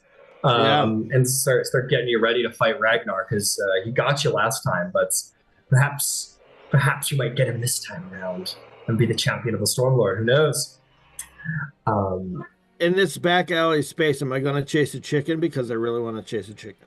The chicken, fine. And he'll go wander out to the market come back with a chicken and throw it at you, and you'll chase it around. He'll shake his head as he does. Fantastic. So Rashog Cleve will just train you up, my friend. Tell you what, make me an athletics check. Yeah.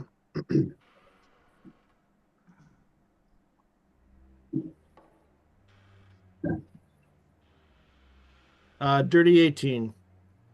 Dirty 18, very good. We are going to say that he kicks your butt, but you do a pretty good job. We're going to see how well things go for you over the remaining days leading up to the actual champion selection competition, but you're on your way to possibly earning a little benefit that might help you out during the challenge, sort of conditioning benefit, we'll call it. But very good. And let's finish up with you, Glint. What do you got planned for us, my friend? Yeah, so amidst all the hustle and bustle of buying goods, crafting, fabricating a few things, Glint's going to reach out towards Allura and try and get some time for something of a one-on-one with her, if possible. Yeah, she's busy, but she makes an appointment for you not too long to wait. And is happy to receive you. Yeah. And we'll say, welcome back, Glint. Thank you. We spent some time in Vasselheim quite recently. I'm sure you're aware. I did have something of a meeting with Gloria Ios, although I don't think it went particularly well. I wanted to check in with you about that, and also about the potential to just sort of pick your brain about maybe having some sigil sequences for various teleportation circles. Well, the first I will say, Glint, is about your meeting with Gloria Io. I'm sorry it maybe didn't go as well as you hoped, but I suppose persist. You're offering something that has a lot of problems around it, as I'm sure you can imagine. I understand, and I'm not deterred by it. I simply wanted to keep you posted, I suppose. It's I'll keep reaching out now that we've met, and see if we can maybe do some more long distance communication, or do some visits on my own time here and there. If I might make a recommendation, Glint. Of course. I know a little about the politics surrounding this particular subsection of the truth of magic. By and large, the problems with necromancy come from the theological. The Raven Queen opposes undeath, and thus it naturally finds itself into the truth of magic. If you are to prove to the Arcana Panasophical about the merits of your area of knowledge, it would help you to find a way to gain their support. It would, in fact, probably be your grand stroke in persuading the Arcana Panasophical. I'll do some thinking and see what I might present to them to prove the merits of such. I wondered if there's a way, because, well, in my experience, one of the core issues seems to be potential damage to the soul through use of necromancy. Is that correct? I am certainly not the most well-trained in necromancy, but I do believe that is part of the theology.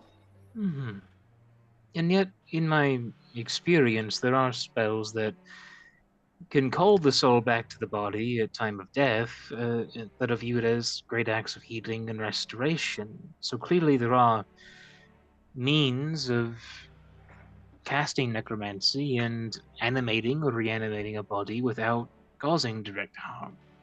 Do you think there might be grounds for trying to perfect a process that is gentler on the spirit? You would probably be more the expert on that matter than I. I think that you are one piece of the puzzle you're trying to understand. You are skilled in the use of the magic, but if you're trying to better understand the passage of souls, you would need a priest. Perhaps you need an ally who can maybe help refine the craft of necromancy to something more palatable for those who worship the Raven Queen.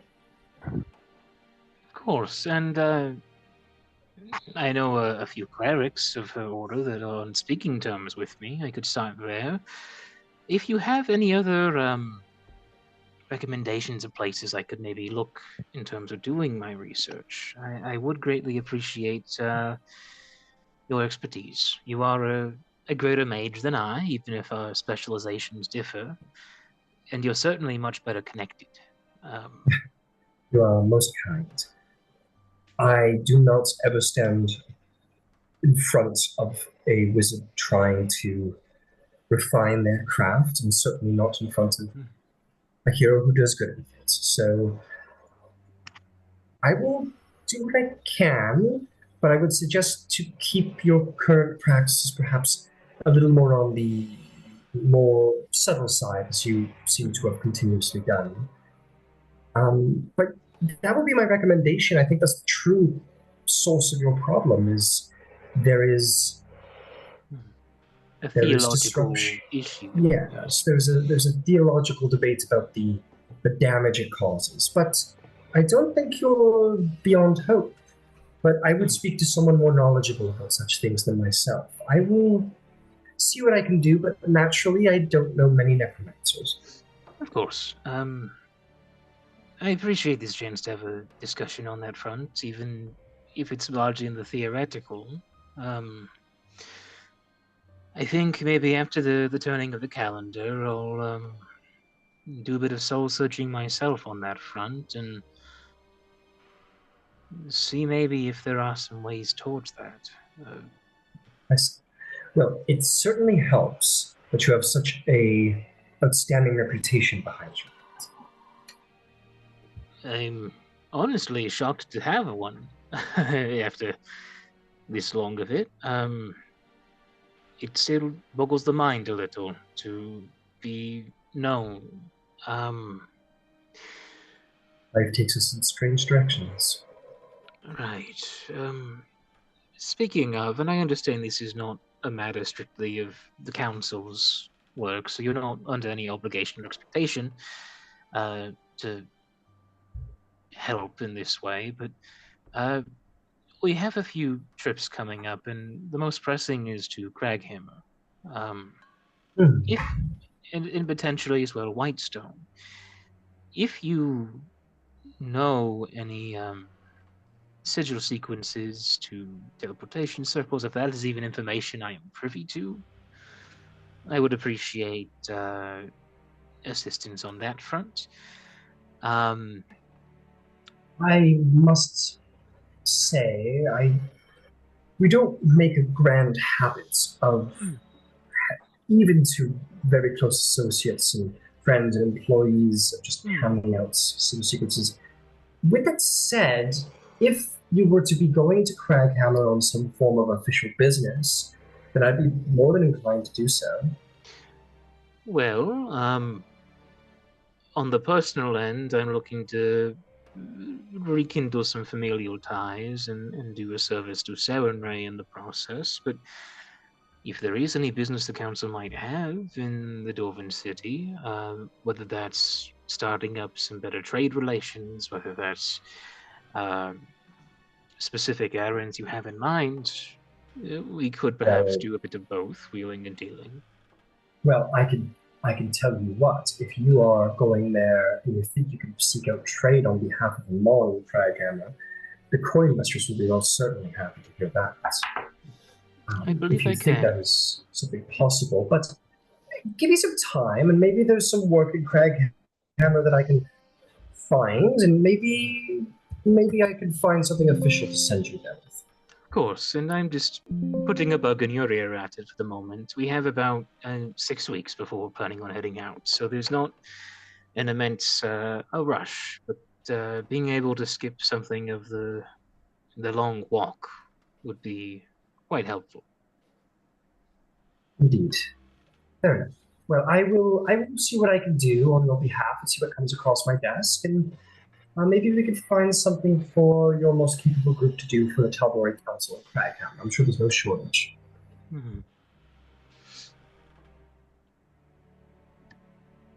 Yeah, and with that, she'll smile and part ways. Yeah, she'll see what she can do about finding a means of legally justifying handing you over to your sequence. Yeah, out of character, quick question. Yeah. Because Glint would probably ask about this if Glint's aware of it. Vaxeldon, Vexalia's brother, is the champion of the Raven Queen, correct? Yes, which the rest of the party would know, but hasn't expanded on any of that to you. How much is known in terms of like historical knowledge and that sort of thing about that situation? That's very specific stuff, but given your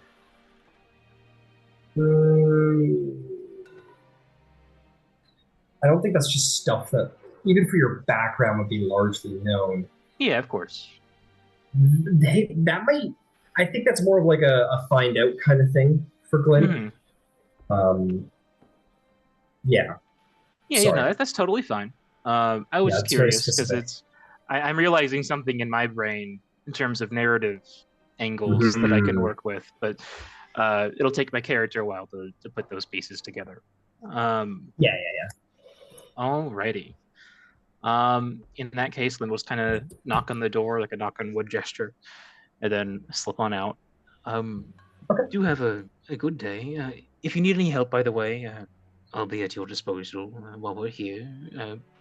Per our status in the city, really, as servants of the council. Sorry, say that one more time? Just the last part? If you need any assistance, per our status as servants of the council, just do let me know, and I'll be at your disposal while here. Okay. Fantastic. We will let you know. Okay. Okay. I will tell you that there is good news. That she brings to you a small contract that has come up. That's been an issue, a smaller issue that's been running around Craghammer. I'm just gonna go take a little quick look at it. Make sure I'm getting it right. Cool. So I'm kind of pulling this out a little bit here. Beautiful.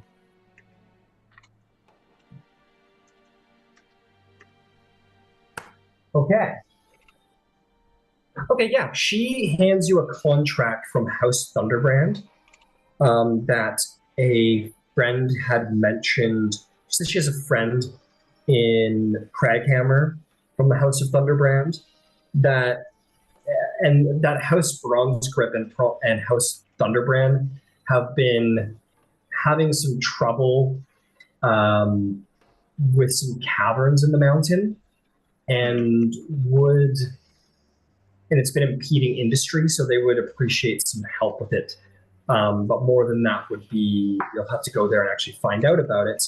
And with that, she also hands you the sigil sequence. So that's kind of her way of paying you for it a little bit. Is she's like, I'm going to give you the sigil sequence to use at your leisure, but in exchange, you got to do this for my friend. Yeah. Oh, certainly. I'm happy to favor for favor, as it were.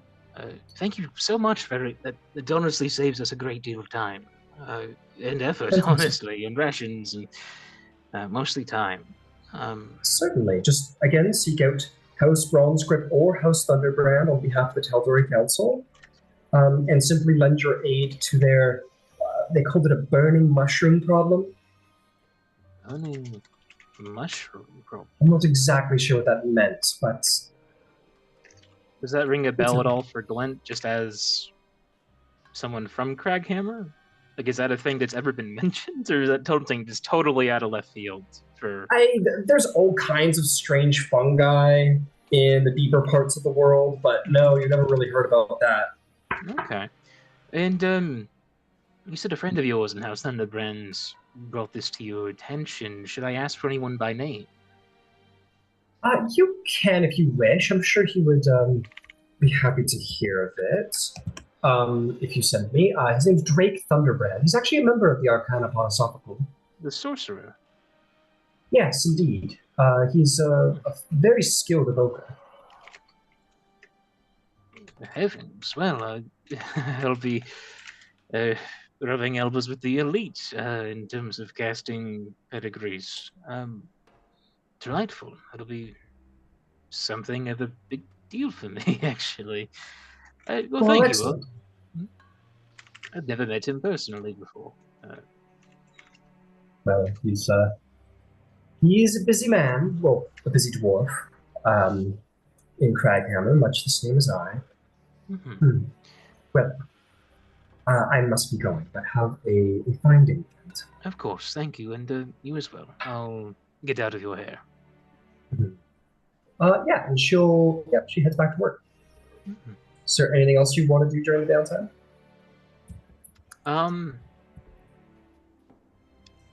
Clint would look for Yvaine. I'm gonna give you